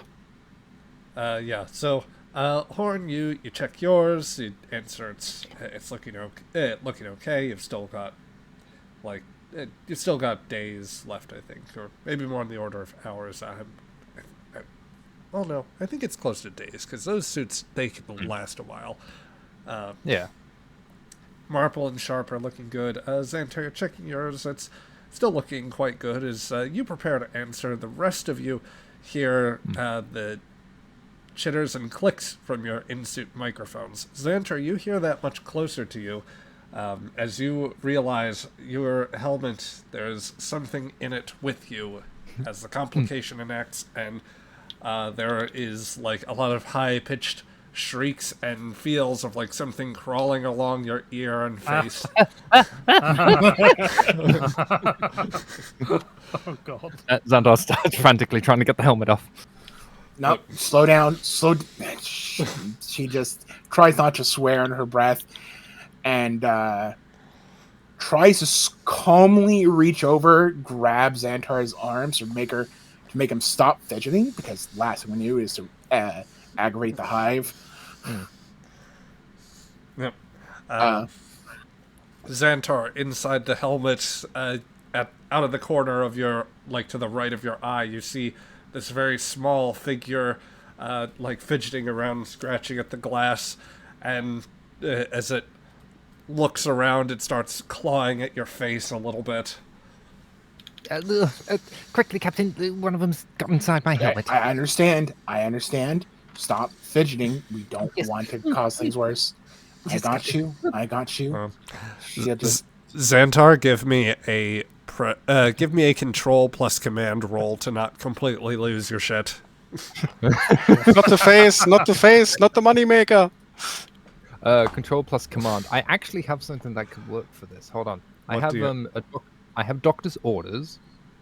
So when I attempt a task to coordinate others or to coerce someone into taking or refraining from a specific course of action, I can use medicine discipline instead of command. But I don't think that will quite work here, actually, because it's myself. Yeah, you're... I was thinking, oh, command and medicine. I can swap those. Not in this instance. anyone else were having this problem. Yes, then it wouldn't be a problem. And it has been confirmed. Doctors are the worst patients. Yes, Not they wrong. are. I have nothing I can use as a focus here, so let's see. Oh, this is I gonna go- can't wait to meet your new character. Me too. No! Oh no! Oh, God. You Oh, fail and you fuck. complicate. Beautiful. Wonderful. Yeah, that's a natural 20 on the die there, and that is a failure. So yeah, Xantar is fidgeting much more. Let's see. For the complication, do you want to press further with the narrative? Do you want to ignore the complication and give me 2 additional threat, or would you prefer to buy it off with momentum or determination? I'm going to quickly ask a poll from my fellow players. What Go what do full you- narrative. Go Narrative. full hog. Go full hog. Commit. All right, I hit the button of narrative, please. Oh dear, oh dear. Let's see. So, I think I need to roll a 1d100 to see how bad this gets. I'm going to say that because this is Star Trek Adventures, the higher the roll, the worse it will get. So you want low range for this. Come on. 23. Oh, Oh, ain't bad. Ain't bad. Okay, so you Good. So when Xantar fidgets around and manages to break free of the captain does not go careening into any of the other insectoids, or you don't crush any babies under your feet. But Xantar, you do remove the helmet. I'd say the instinct is strongly there to throw it, or at least to scream, something of the sort. I'll let you I'll certainly decide. scream. Okay. So as the baby is, or like the insectoid juvenile is like right in front of your eye, like angrily demanding the outs, you manage to get the helmet off. It such that it is sticking to anything. It is sticking to that. So as you take it off, you find it is in there. Do you try to empty the helmet as you scream out for it? Oh yes, absolutely. Okay. How do you go about trying to get this thing out of your helmet? As panicked as you are. Just shaking it out.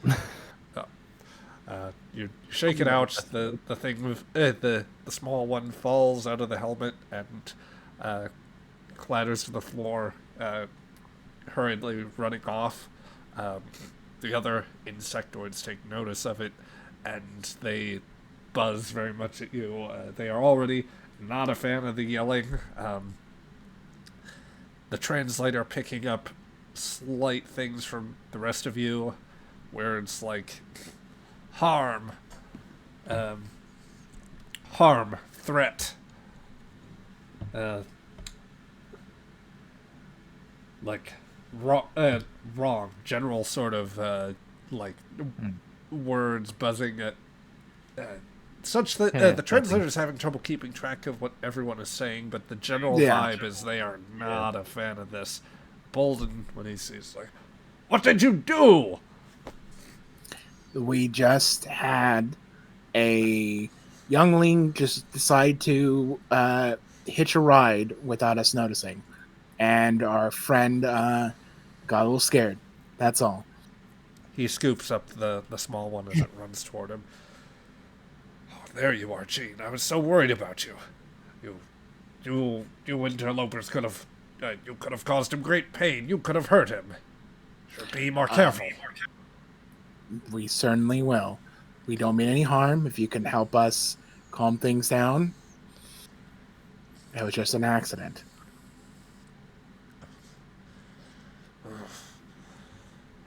I'm very sorry, Bolden. He just shocked me. So, Bolden, for his part, he'll look around to the bunch, and he'll try to type in some.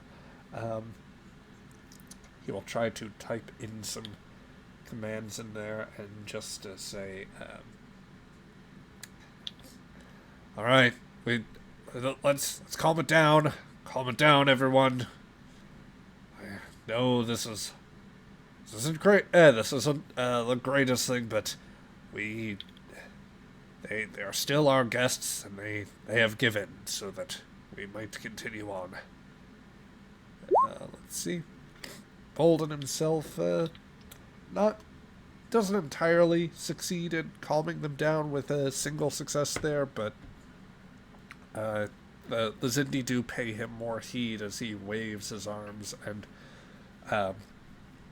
insectoid vocal commands come from the consoles. Alright. Look,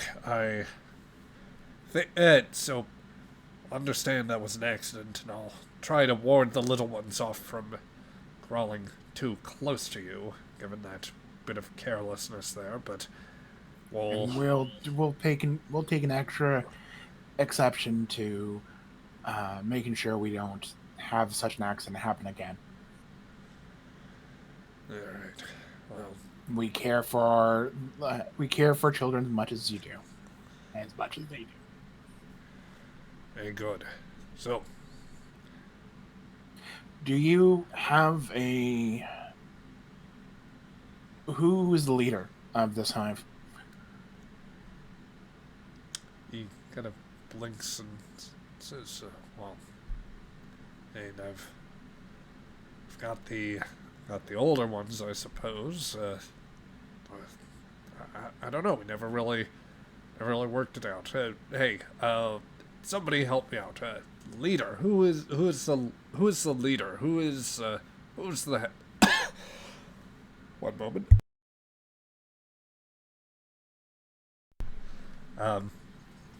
Sorry, I don't know quite how to program that in for a command here.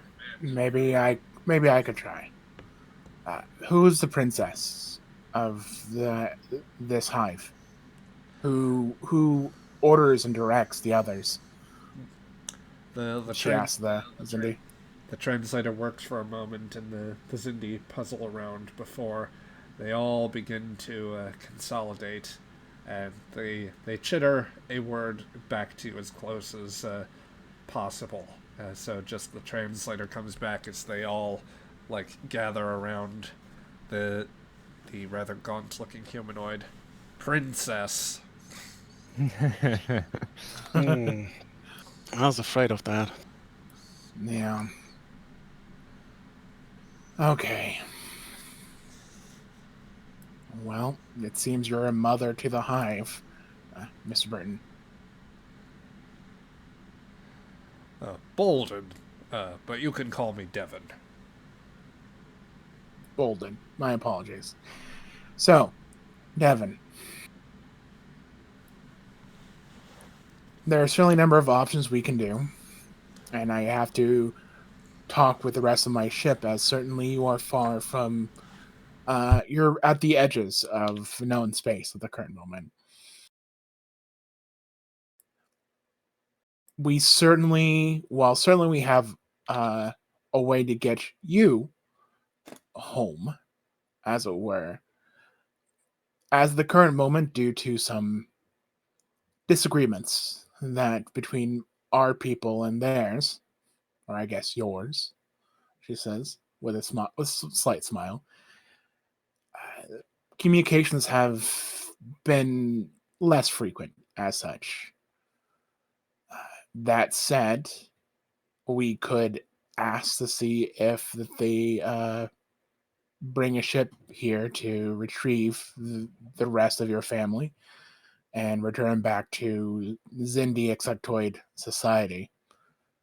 Or, and this is a very loose or, as I'm not sure quite yet if it's possible, but there could possibly be a more permanent residence here if the hive can sustain as such as they have been.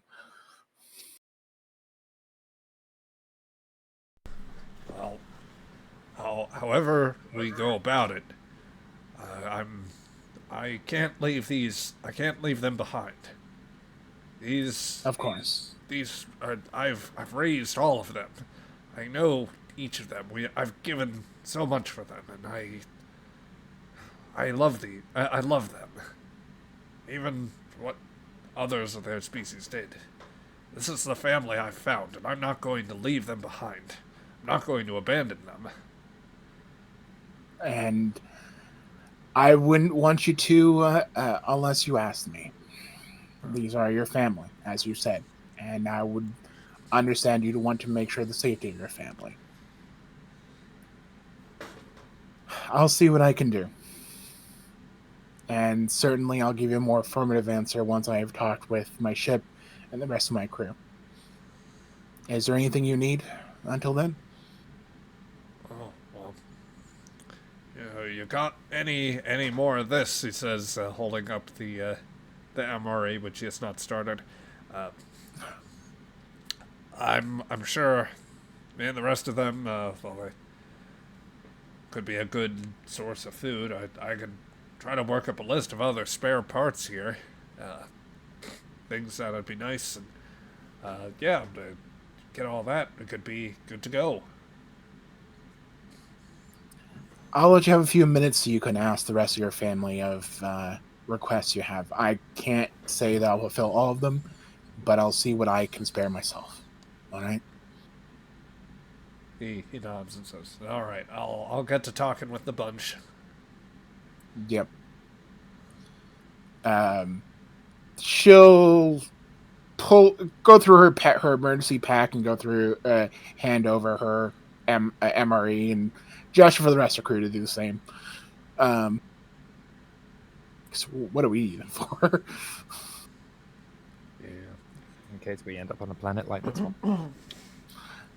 Well, hopefully that won't be the case since we have 2 shuttles. Yep. So, as you So if we distribute- can yeah, go ahead.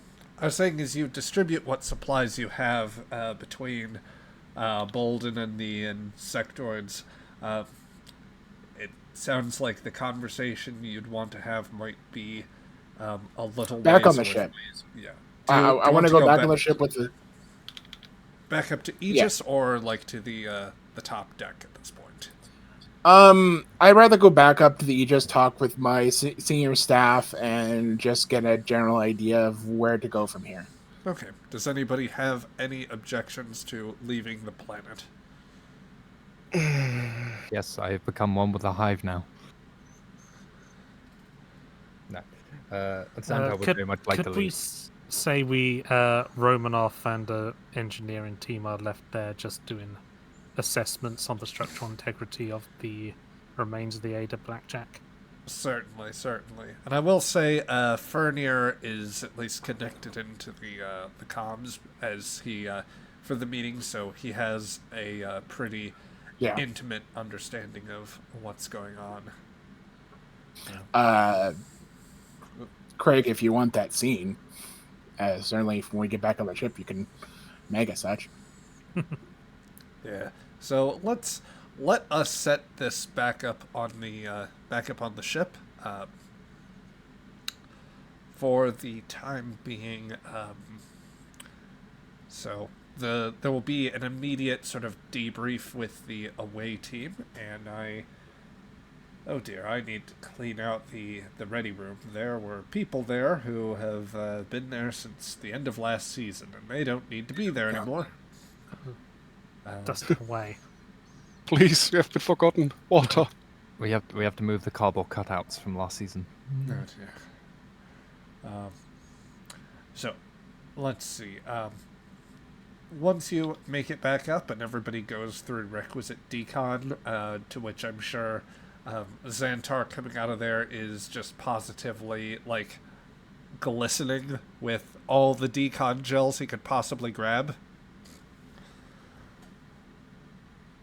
I will say that Xantar, when information comes in and the way mission, or rather the debrief in the ready room is mentioned, what's his face? Lambeth will go ahead and basically say to take his place there as he's continuing other work in preparation for the possible need to send. I got work for him. Don't worry. I'll talk with you about it later. Zach. Yep. But yeah, so Xantar, you will take Lambeth's place while Cool. Lieutenant Melnyuk will come from the sick bay now with her With a cast or something. It was just a sprain. Simple work of medical tools, and she's walking. Her pride is more bruised than anything else. But yes, we get the brief orbiting shot to establish Aegis is still hovering around the planet. And then we cut into the conference room. Which, let me just... Okay. The camera cuts into the conference room. All right. Thoughts? Options? Crichton, how are we regarding communications with the Zindi Council? There hasn't, as far as I know, the official protocols are still being established in terms of final word on there's been a prolonged ceasefire, sir, but the Zindi polity itself is a bit fragmented right now. I don't even know if we have proper contacts with the insectoids. It would take some time in order to send something out to the Delphic region, and depending on... I think that the main coalition is presently an arboreal primate aquatic mix, so they would have to work out from their communication lines. It could take weeks for us to hear back on anything. She nods. Vernier? Can you hear? Yeah, I'm here. Sorry, just getting the comm line stabilized. Few weeks is honestly the most generous I can give for us to have anything assured if we want to keep this, give my phrase here, sir, this hunk of junk together at this point. The type of structural supports, fortifications that would take, that'd be at least that amount of time, plus we'd have to use some of the hull patching kits that we have, things we were saving for damage control purposes. Cindy brought up a pad of all things, so now I'm looking over that list, and frankly, I wouldn't be comfortable giving him half the things on this list. They want more antimatter to help sustain their reactors and boost output. It sounds like they actually want a lot of supplies. If I had to guess, I'd say they were looking to actually expand the hatchery system they've got, all the heat lamps and other circuitry that they want. All in all, these repairs it'd be very time and resource intensive. But honestly, that might be the faster way, because what they're asking for in terms of the specifications to actually build the stuff, or like build it on the Aegis, I've been going over that. We do not have the space or time for anything like that. It'd take at least a couple months of work with what we've got here, staying in orbit and getting everything transferred over. How about the stability of the Hive itself? How long do they have?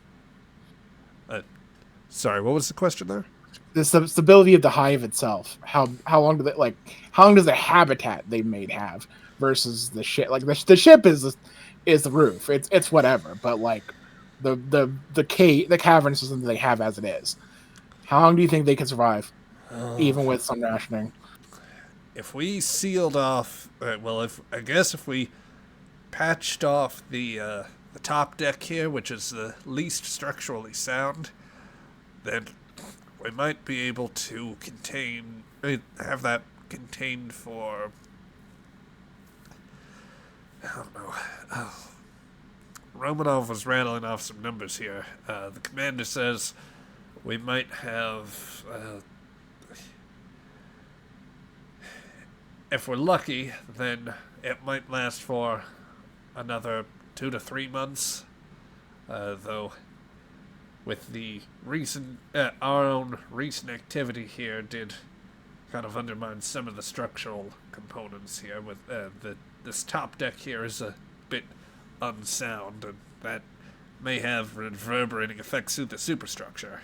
So I don't know how much we've shaved off that for sure. How much can we shake off just a little bit to increase that timer? Can we get rid of anything that we can give them to let them live a little longer there? I mean, we do have some extra hull plating and extra. So power-wise, if it were just a question of that, they probably don't need the antimatter. Though a couple backup power cells we might be able to spare.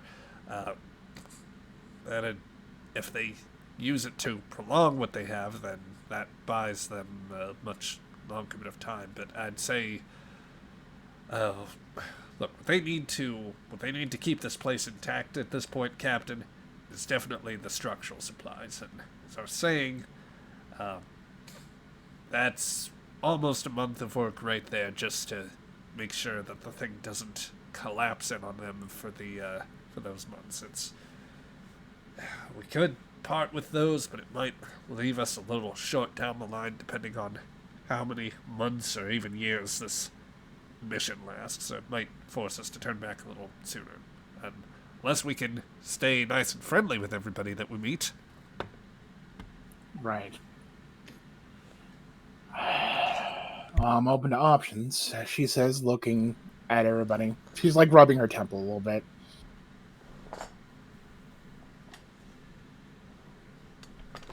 Shira, Horn, Xantar. Any chance the remains of the Ada Blackjack can be made at least airproof against a vacuum? Airtight against a vacuum. Is there any way we can strip the Ada Blackjack and use it to help support structures down into? Well, I'm thinking Hmm?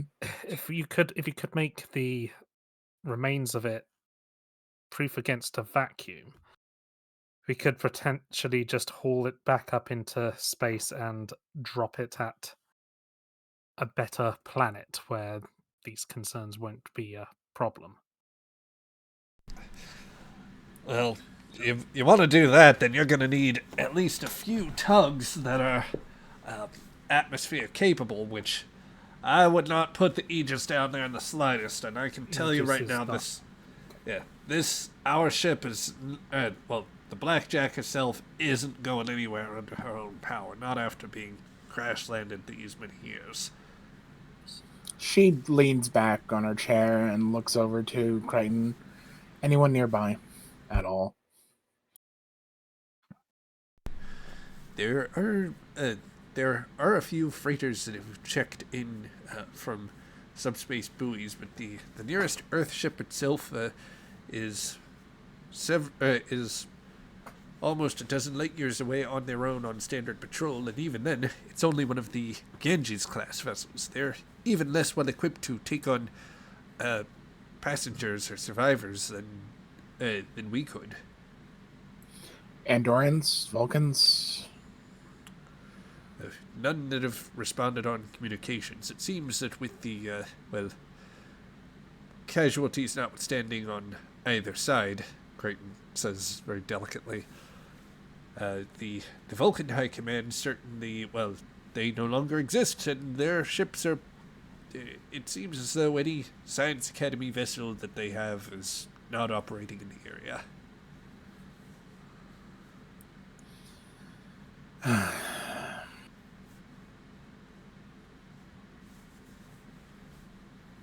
I'm not sure there is a solution to this problem.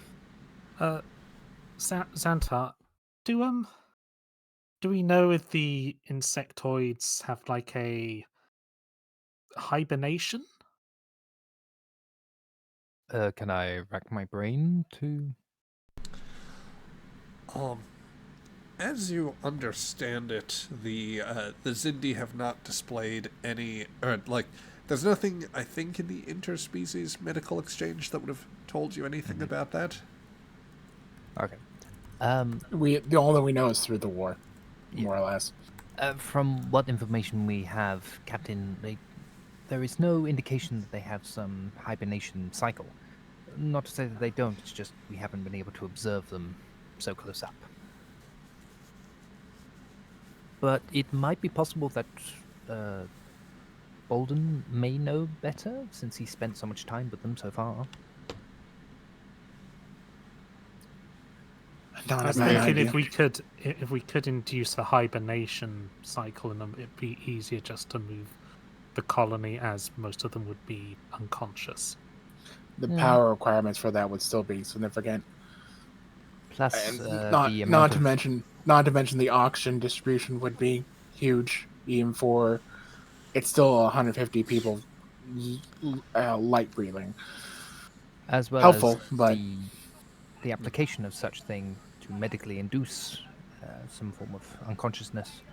I don't think sickbay will have the right amount of supplies needed, and to keep the Aegis crew in top condition. No.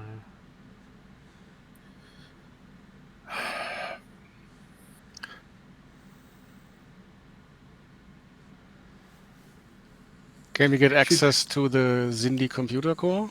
Maybe get more information that way?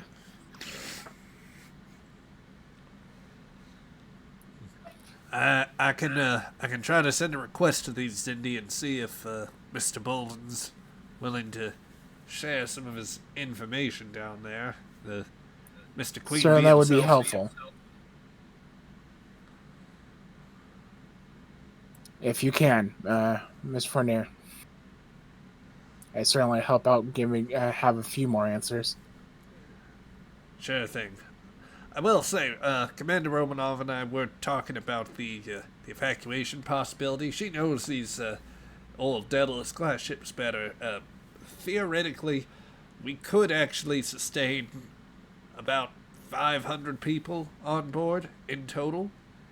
That presumes normal, like most sentient life we are familiar with.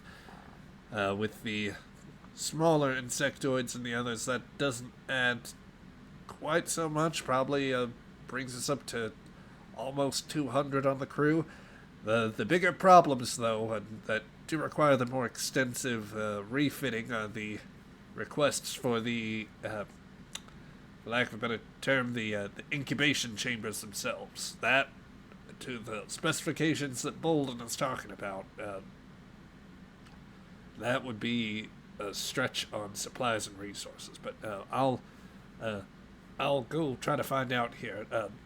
Before I do head off, is there anything else you would want from me right now, sirs? Ask them as well if there's a possibility of pausing the egg cycle, even just briefly. I'll see what I can do, sir. She'll look over to what was our science officer's name? Melnyuk. Yeah, Milnuk.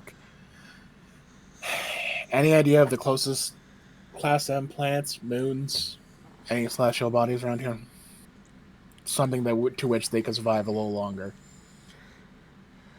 I mean, just about any of the star systems in range would present an issue, but that's still we're still basically I feel like we're in the one kind of unusual place in terms of stellar cartography. Middle of least- nowhere. Pretty much. About, I think it's still about like 10 light years from anywhere that would be particularly useful. And that's if we go back to Earth. I guess Tau Ceti's probably a little closer. Though that, well, not sure how either the humans Just of that anything- colony or the Kefarians would feel. Anything but a Class K. Better than a Class K. Something which they could be just a little more hospitable. Okay. Melnyuk is going to take just a moment to think on the matter and go over a pad with the local stellar cartography so that she can give you the best answer possible. And I guess the bigger question, she says, looking over the rest of her crew, is what to do about the lone survivor, Mr. Bolden. Certainly he's under the influence of the incubator, but as Horn has already pointed out, he's been under the influence for well over a year and certainly is a pivotal role in this small pocket society, this cargo cult, as it were. It's even worse than a cargo cult. After listening to everything, this is almost its own society trapped in a biological mechanism. And The it's Sydney not- themselves have no control over what's happening. They have no control over how their society is functioning and don't even know how it's supposed to function. They just took the first person who acted as a caregiver and that's their leader to them. They're as much victim to this as the survivor, to be honest. And they're about to be swept under the ocean soon enough.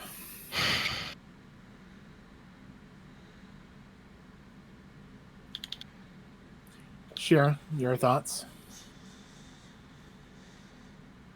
Well, what be the effects of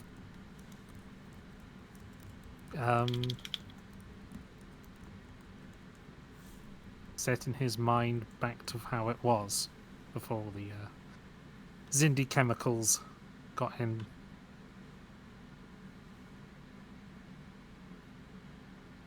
You think we should, or I Leave as want is? to. I'd want to know what the effects would be. For we know, he's been amongst them for so long. It could be that his body has adapted to it, and he might not be able to get on without it anymore. Also, I got the feeling that, how do I put this? His personality, it feels like, I'm not a psychologist, but his personality felt like it was just breaking apart.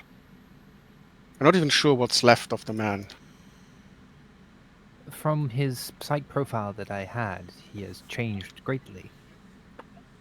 Mostly possibly due to a traumatic experience and then finding some comfort in this new role as a leader. He was the expeditionary leader and has taken on that role to save his mind.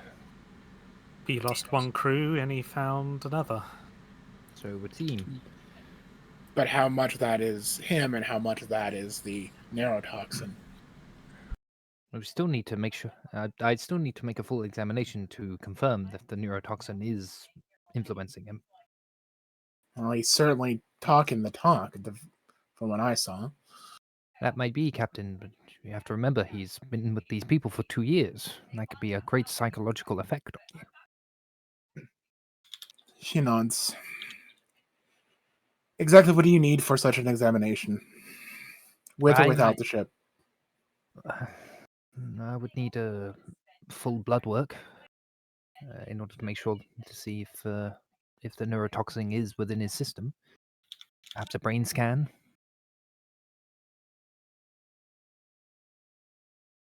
You can, if we were to get everyone on board the Aegis, I imagine medical scans of everyone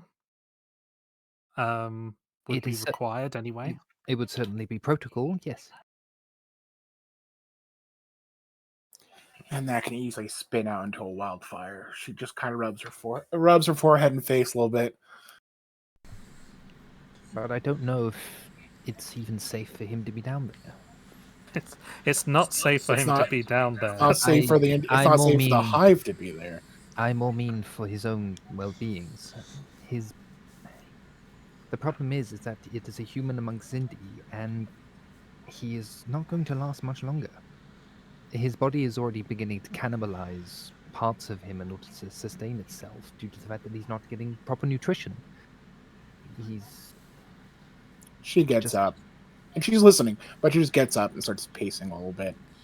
He cannot just continue like this unless he gains proper nutrition that humans require, which is something that the Zindi are unable to provide. Their metabolism is much different. Physically, I would estimate if he carries on like this, he probably won't be able to last another couple of years.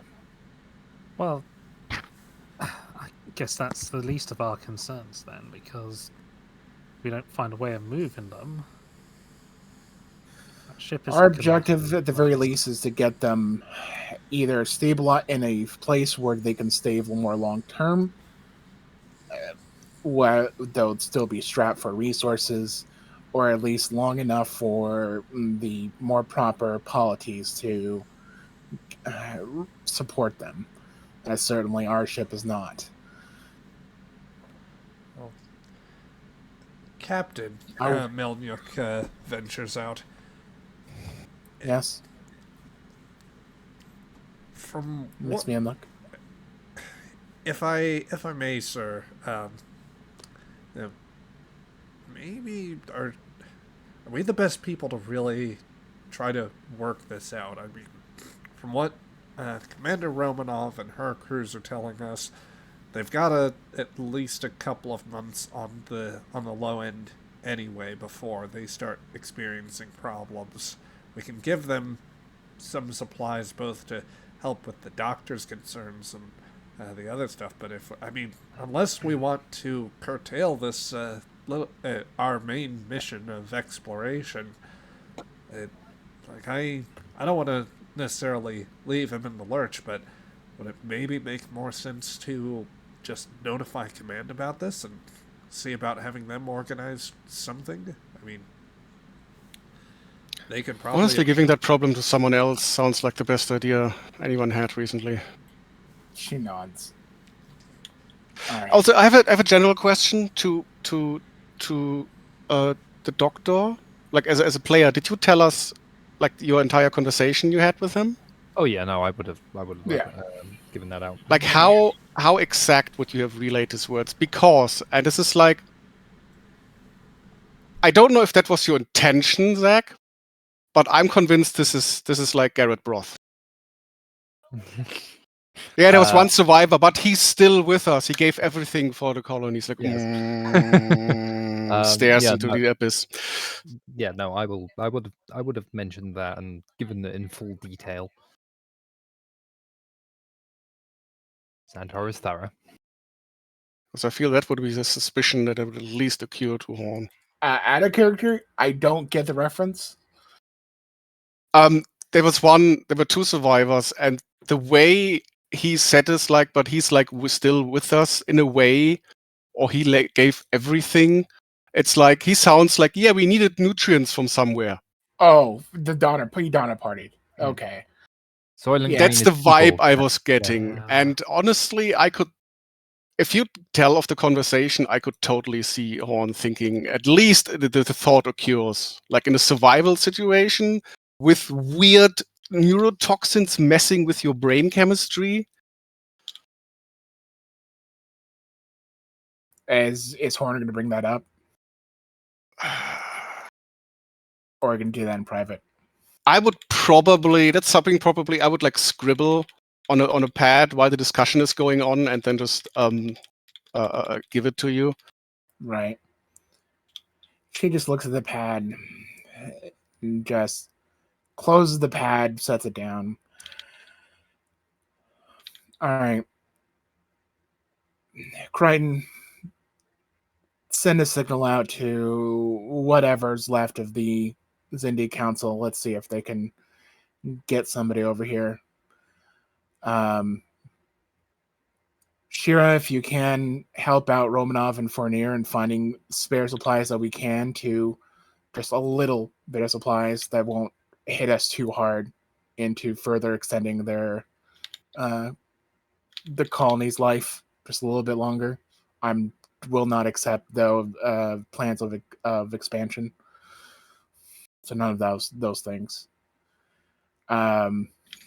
Just on case if something drastic comes in the middle of that, Mielnik, if you can, still look for any nearby plants. If it comes down to an emergency, we need to evacuate that colony before we leave here. Or think of any other local societies or whoever could possibly help them. You're all dismissed. Right. So Xantar would like to hover around after all the other officers are gone to talk to the captain. Yeah. I presume Shira is also waiting a moment before she gets to her Yeah. work. She, if Shira is Shira still sitting there? Shira will be, yes. Okay, she'll just say, Shira, if you can step outside for a moment. Of course. She just looks over. Doctor? Captain, I'd like to apologize for my behavior down there near the end of the mission. She will cab over, pat her pockets for you and pull out her cigar case, pulling out a cigar. In what manner do you think so, Doctor? It was highly unprofessional, and could have impacted the mission diplomatically quite heavily. I'm glad you could see that.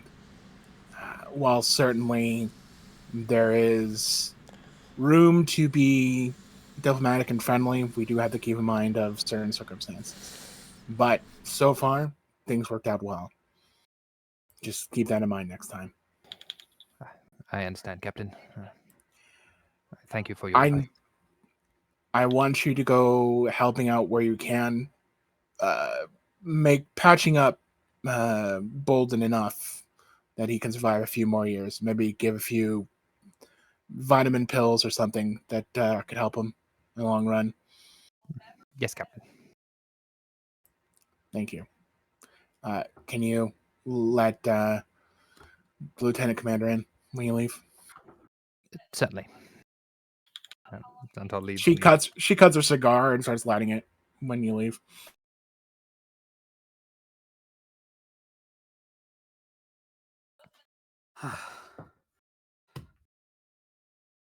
Oh, this is a bit of a kick, this mission.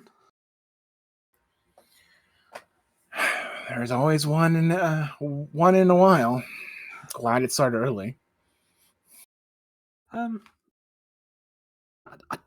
still trying to get used to whole Starfleet protocol and all that, but do you think it's a good idea for both of us to be down on the surface at the same time? No. She chuckles and blows out some smoke and starts laughing. No, not at all. It's a terrible idea, even. Yeah, very. So why were you down on the surface? Captain's prerogative. Captain's smiles. prerogative. Two words which really should not go together. One that I am sure you're going to tell your XO down the line as well. Here and there. Well, maybe. It was a poor idea.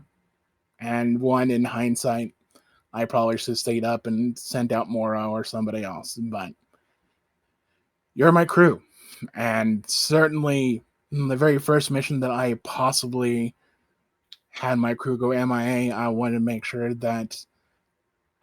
you know, and anyone else lost knows, that I bring the best to find you back. and bring you back. I care about all of you. I appreciate that. Just bear in mind, there was 5 people on the surface and a couple hundred up here. She nods. I appreciate you coming to me. Actually, I'm surprised you came to me at all.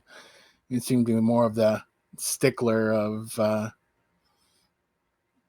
staying out of the captain's way. I'm glad you're actually being opinionated. Or maybe I'm just used to Patel a little bit. Armory officer, I think, has less room for criticizing captain of command decisions. Fair. I think executive officer might need a bit more to be a bit more critical. At least I hope you think that's the case. I completely agree with you. Good. Expect plenty of feedback. You've been doing well. You still need to keep up. You still have paperwork, by the way. She kind of like throws a few pads in your direction. Yeah, that will definitely get done at some point on this journey. Definitely Needs to be done today. Just as flatly. Yep. But you've done well for your first away mission as a executive officer. Did everything by the book, and certainly you brokered something that probably would have been a little more contentious if it was anybody else. Yeah, I didn't shoot anyone, so always a good start. Better than what I did when I was executive officer. She says. Yeah.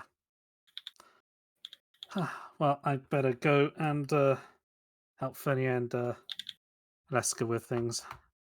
Explain, help where you can, do what you can here, and then I want you to go down and help Fernier explain to Bolden what we plan on doing. Right. Yeah, I'll do that. The choice comes down to it. Losing a few months of exploration to save all those people. I don't think there's much of a choice there. No. She just tabs the door and just gives a small smile. And dismissed. I would want to spend 2 points here for an advantage. It's kind of advantage, Zach. What do you have in mind? I want an insectoid flotilla to give a response. They were nearby. We didn't know until now, like the next day.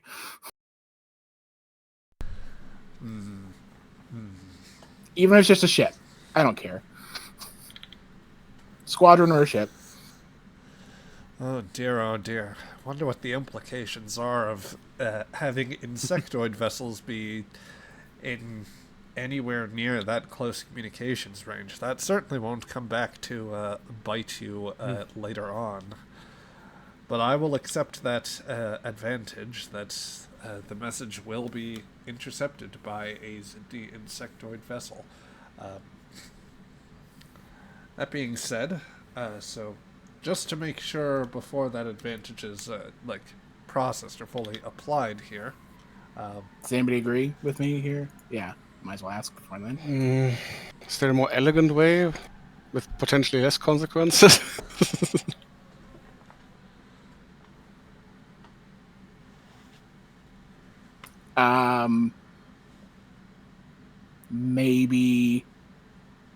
Maybe just the hive give a response, and they get a little more long distance response, being all like, yes, they've been received.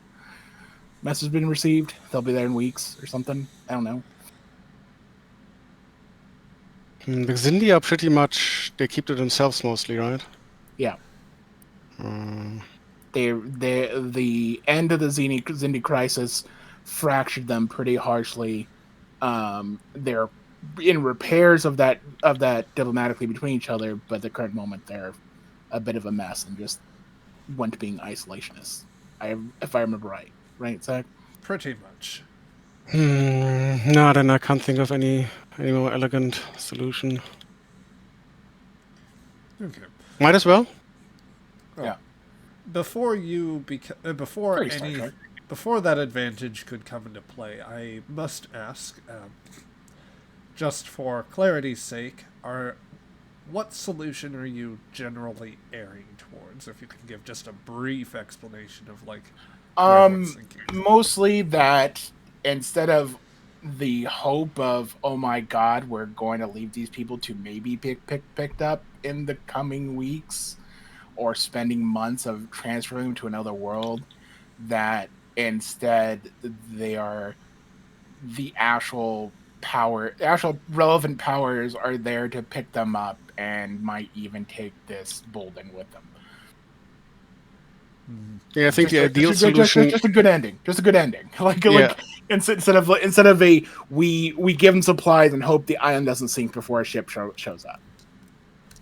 Yeah, I think the ideal solution would be some faction of Xeni sectoids that are at least neutral to the whole thing, pick them up and treat at least thankful enough to Golden to kind of do for him what they can. Like I don't mind the paranoid of like, you stay away from our hive, but at the start, but like definitely receptive instead of just automatically firing at us. So we're going for a just this once everybody lives sort of thing. Yeah. Maybe brokering a longer peace due to this. Okay. God, that would be amazing. It would be an amazing value. Just once everybody lives. Yeah. Yes. Very Ninth Doctor. Okay, I'm thinking about how best to resolve all of this. So I'd imagine some time gets expended. The question is, the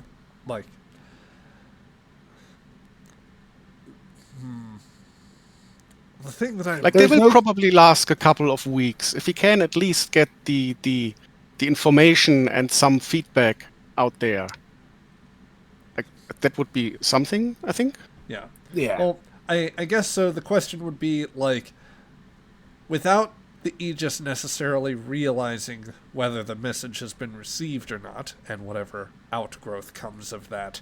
I guess the question is, would you want Aegis to stay around long enough in order to understand what has happened, or do you want to have a firm resolution on this, or would you? We're gonna stay there. We're gonna stay there a week to make sure that the hive is stabilized and we can do as much as possible without draining us dry. To keep them just going just a few weeks longer than the original 3 months. We already sent the message, because the whole thing is somebody is going to come here, and we definitely let people know, but we got to keep going, and we certainly can't offer it's a thing of there's no good solution. It would take 6 months, and even then it would drain us dry, right? So it's a hard decision of, we do what we can, we send a message we can, we'll check back with them, we'll leave a probe here. Initial idea is we'll send a probe here, leave a probe here, and make sure there's a signal so we can receive whenever they're going to show up. And if nobody shows up in a month or two, we might turn around, come back, and just deal with it ourselves. Okay. But as it stands, it's just it's too resource heavy for our mission. We don't have supplies. It's just there's no good solution is the thing, right? So it's stabilizing them, giving them a little more resources, making sure that we patch all the holes for them, and then leaving a buoy out so that way if we know that nobody has showed up after a month or so, we can come back and just deal with it ourselves. Okay. All right. I'll tell you what, because I think that like, there's the possibility that if we want to have that firm, or like such firm resolution, we could go conceivably for one more session on that. But I think that leaving a little ambiguity with exactly how it resolves might also stand to that might make a little sense here as well. So, how about we go ahead and say that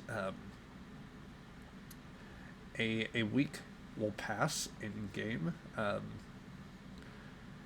where, let me move us once again. Whoop. Which, by the way, so much for the freaking jump ahead. We wasted all that time staying here. Well. So Groombridge, you stay in orbit of Groombridge for another week. So it is now the 23rd of February, 2155. Your repair teams have been at steady work trying to repair some of the work. After relaying relaying some word between Bolden and the other insectoids, Romanov did have one idea that creates a slightly more elegant solution, and that was actually to coordinate with Bolden and allow him the opportunity to, allow the Zindi the opportunity themselves to perform some work on the ship, which they have been maintaining this place for a while, and it's right. the sort of thing that they would do willfully. I think that in that time, too, while obviously you haven't given him everything he wants, it's very limited sort of power supplies and sufficient, surplus hull material and things to effect repairs, some extra food supplies to stretch things out, and maybe a few more medicines and whatnot. I would say that you've arranged at least some of what the survivors of the Ada Blackjack need in order to survive, or in order to make it along. So, as you hit that end of the week time frame and the crew is preparing to depart, if you would like, you can have one more scene down on the planet with Devin if you want to try any last-minute attempts at persuasion or other interactions. Or if you want to try to affect the neurotoxin situation. Those are all questions there.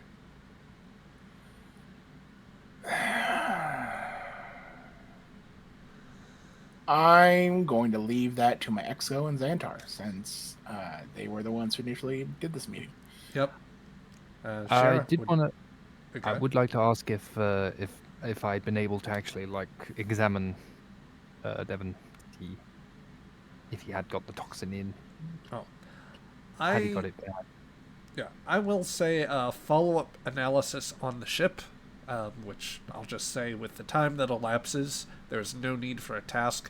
There are signs of long-term exposure to the toxin in his system, such that, he has definitely, the Hive definitely did imbue him, and very likely crewman, or the technician Willis, with that same system, based on how he described events. But at this point, you can't rule out, however, that for as long as they've been around, that there is something of the genuine affection between him and the other insectoids. I will give that report to the captain then.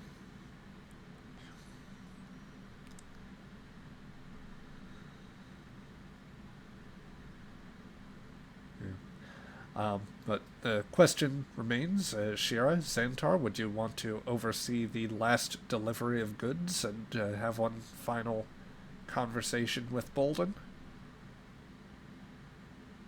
Yeah, I certainly would.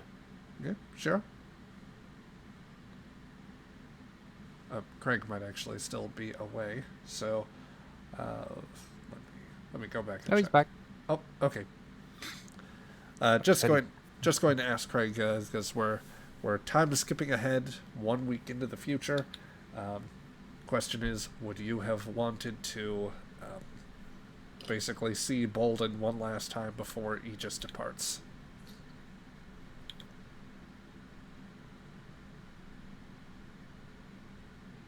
You may be muted still, just so you know. Greg. Greg. We still do not hear you. Okay, there's Mike. I gather he's there, playing. but He's Mike's playing with not. the settings. Yeah, give him a sec. Yeah. We will be back after the short infomercial. Okay. Mike is. There's apparently some mic malfunction.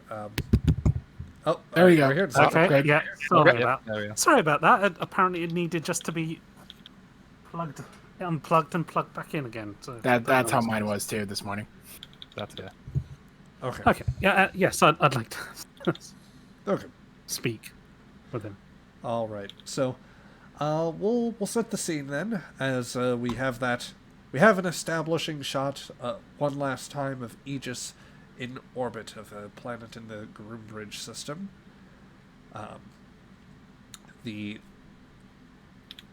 Where the shuttle pod sets off one last time. It's been a steady evacuation of the maintenance crew as the engineering team from Aegis affects their sort of last-minute basic repairs, something to duct tape as much of the ship together as possible in order to keep it compressed, or as much as to where the Zindi can take over from there. And when you return to the ship, Shira, Xantar, it is buzzing with activity. Not least because the Zindi themselves are buzzing quite a bit. But it is a steady work of a hive with common purpose, with everyone working together. When you make it to the hatchery, where Bolden has often been seen, you see him working with, exchanging pads with some of the Zindi, and carrying on conversation. Clipped to his side is one of the new universal translators, which I'm going to presume was part of the request and that the captain was so nice as to share. That be a fair point. Yeah, no, absolutely. And Bolden is presently he's taking a proper meal alongside his morning goop. As he looks over, he's looking a bit better, though he hasn't shaved yet. And he looks over to you and says, Eula, Xantar, good to see you. And you, Bolden. Yes. It's just getting reports. Work on the internal struts of the on deck 2 are coming along very nicely. I think we'll be able to build that, get that filled out very nicely. And the new power cell is working pretty well to supplement some of the environmental systems. Even the new filter is, the air feels just a little bit fresher.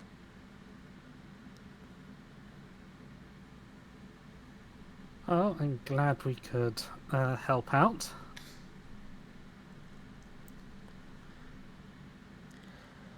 Yes. We're all doing our part, everyone. Precisely where they should be. Good. Speaking of, I know we've gone back and forth on this a little bit, but at least for you, Doctor, I don't suppose. I mean, you're a talented physician. It sounds like they've got doctors there. I can't ask you one more time if you'd be willing to come along. Well, I'm flattered. I have the need to explore the universe a bit more.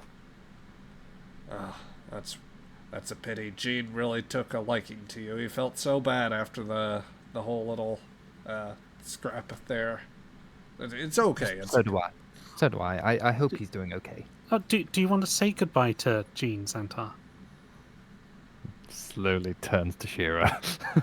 Shira's just got an innocent smile on her face. Yep. Uh, A single Yes. juvenile insectoid pokes out from the right side, apparently standing on Bolden's shoulder. Say goodbye, just like we said. A little appendage waves out. Santar will cheerfully wave back. Well, I Is he waving, or are they indicating they want to shake hands? no, it's a wave. Okay, good. Just making sure. Well, if any of you ever feel the need to stop anywhere on this weary trail when you're exploring the galaxy, there'll always be a home here, so long as me and my family keep watch. I hope you make this place a really nice home. He sits back and says, this place is, this planet is quite a barren one, and don't know I've ever seen a place more solitary or inhospitable as this, but I have to say, whether it's just them or even meeting you, it is nice to have the feeling of people that are this close again.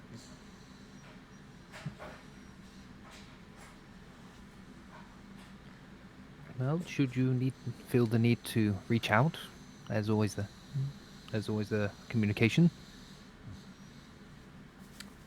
He nods and he Okay. simply gives you a warm, beaming grin. Though the nutrients that you've supplied him, Xantar, it will take time for him to fully recover. There's something a little more of the man, as you understood him, in that smile. Santar smiles at that thought. So with that fond farewell and the wave off, I think, unless anybody else has something they want to say or do, then this might be... Santar Oh, go ahead. Santar would like a quick scene with Shira,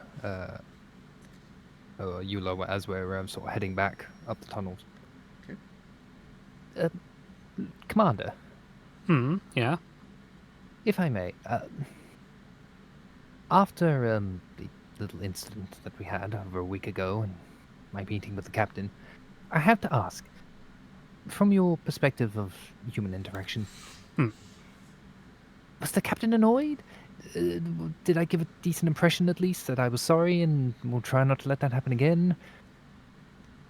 Don't think the captain was annoyed, at least from what I've heard. So I think you're okay there.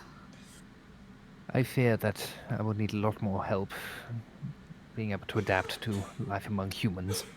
Yeah, they're a strange bunch. Honestly, for me, it's the smell. Yes, I know. They have these things called air fresheners. I have a few in my quarters because look, I don't mind humans' scent too much, but it's like, especially when there's a group of them together. I don't want to smell it all the time. Yes. Yes, it's there, and yeah, they're everywhere. Especially after a couple of them come in for their physicals after intense workouts. It's so much stronger when they sweat. Oh yeah. So, Sting. well, you just have to deal with it, I'm afraid. Yes, I'm thinking I might be able to whip up a little something to help dull the senses a bit. Also, the tobacco that the captain smokes is just awful. Why do humans smoke that? I thought they realized that would kill them. They do know it. They do know it kills them. And yet they still... I don't know. They're just... Maybe they just, like, want to reduce their lifespan a little bit. I swear I heard one of them saying quality over quantity of life, but Oh. But I mean, I mean, recreational drugs. I guess they must get some kind of high out of it. Oh, you have no idea. On a biological level, it's ridiculous. Yeah. Oh, but and biology, humans are just strange. Indeed. They have their heart to one side. Oh, it's not just that. I have to tell you, Commander, at some point about the appendix. Yeah, Can- I've been studying that because of part medic. I was a medic previously and just been learning human anatomy in case I needed field medicine. And yeah, that appendix seems strange. Just randomly tries to kill you. Why not? Hmm. I wonder if Yeah. that's an analogy for humans as a whole. I hope not. They only have one liver. Explains why their tolerance to alcohol is so low. One liver, no antenna, and they got an appendix. It's like human evolution just looked at all the good things and decided, no, we're not going to have that. And yet they're traveling the stars. Well, yeah. Well, they'll need our help. I agree. And a lot of it. And for goodness sake, can we please get some shields on the ship? I'm spending 2 threat to cut the scene right there. I'm just about on the verge to take 2 of it. Damn, I wanted to invite Sharp to a poker game. Next time. But yes, we'll leave off on that rather anticlimactic conversation as a shuttle pod flies by and just as it gets in close enough, kicks up a hail of dry ice snow as you head off to explore the ship in your poorly shielded vessel with humans trying their best in spite of the absence of surplus livers or antennae. But yes, with that, the shuttle pod will pick you up and you will fly off from this planet on to your next adventure. So that, I think, will be where we leave it off for today. So, yep, for those in the archive, this is where we drop things off. We will see you folks around. Oh, who did we lose? We lost Panda. Yeah, Panda had to drop. We'll see you guys later next time, and hope that you enjoy your week.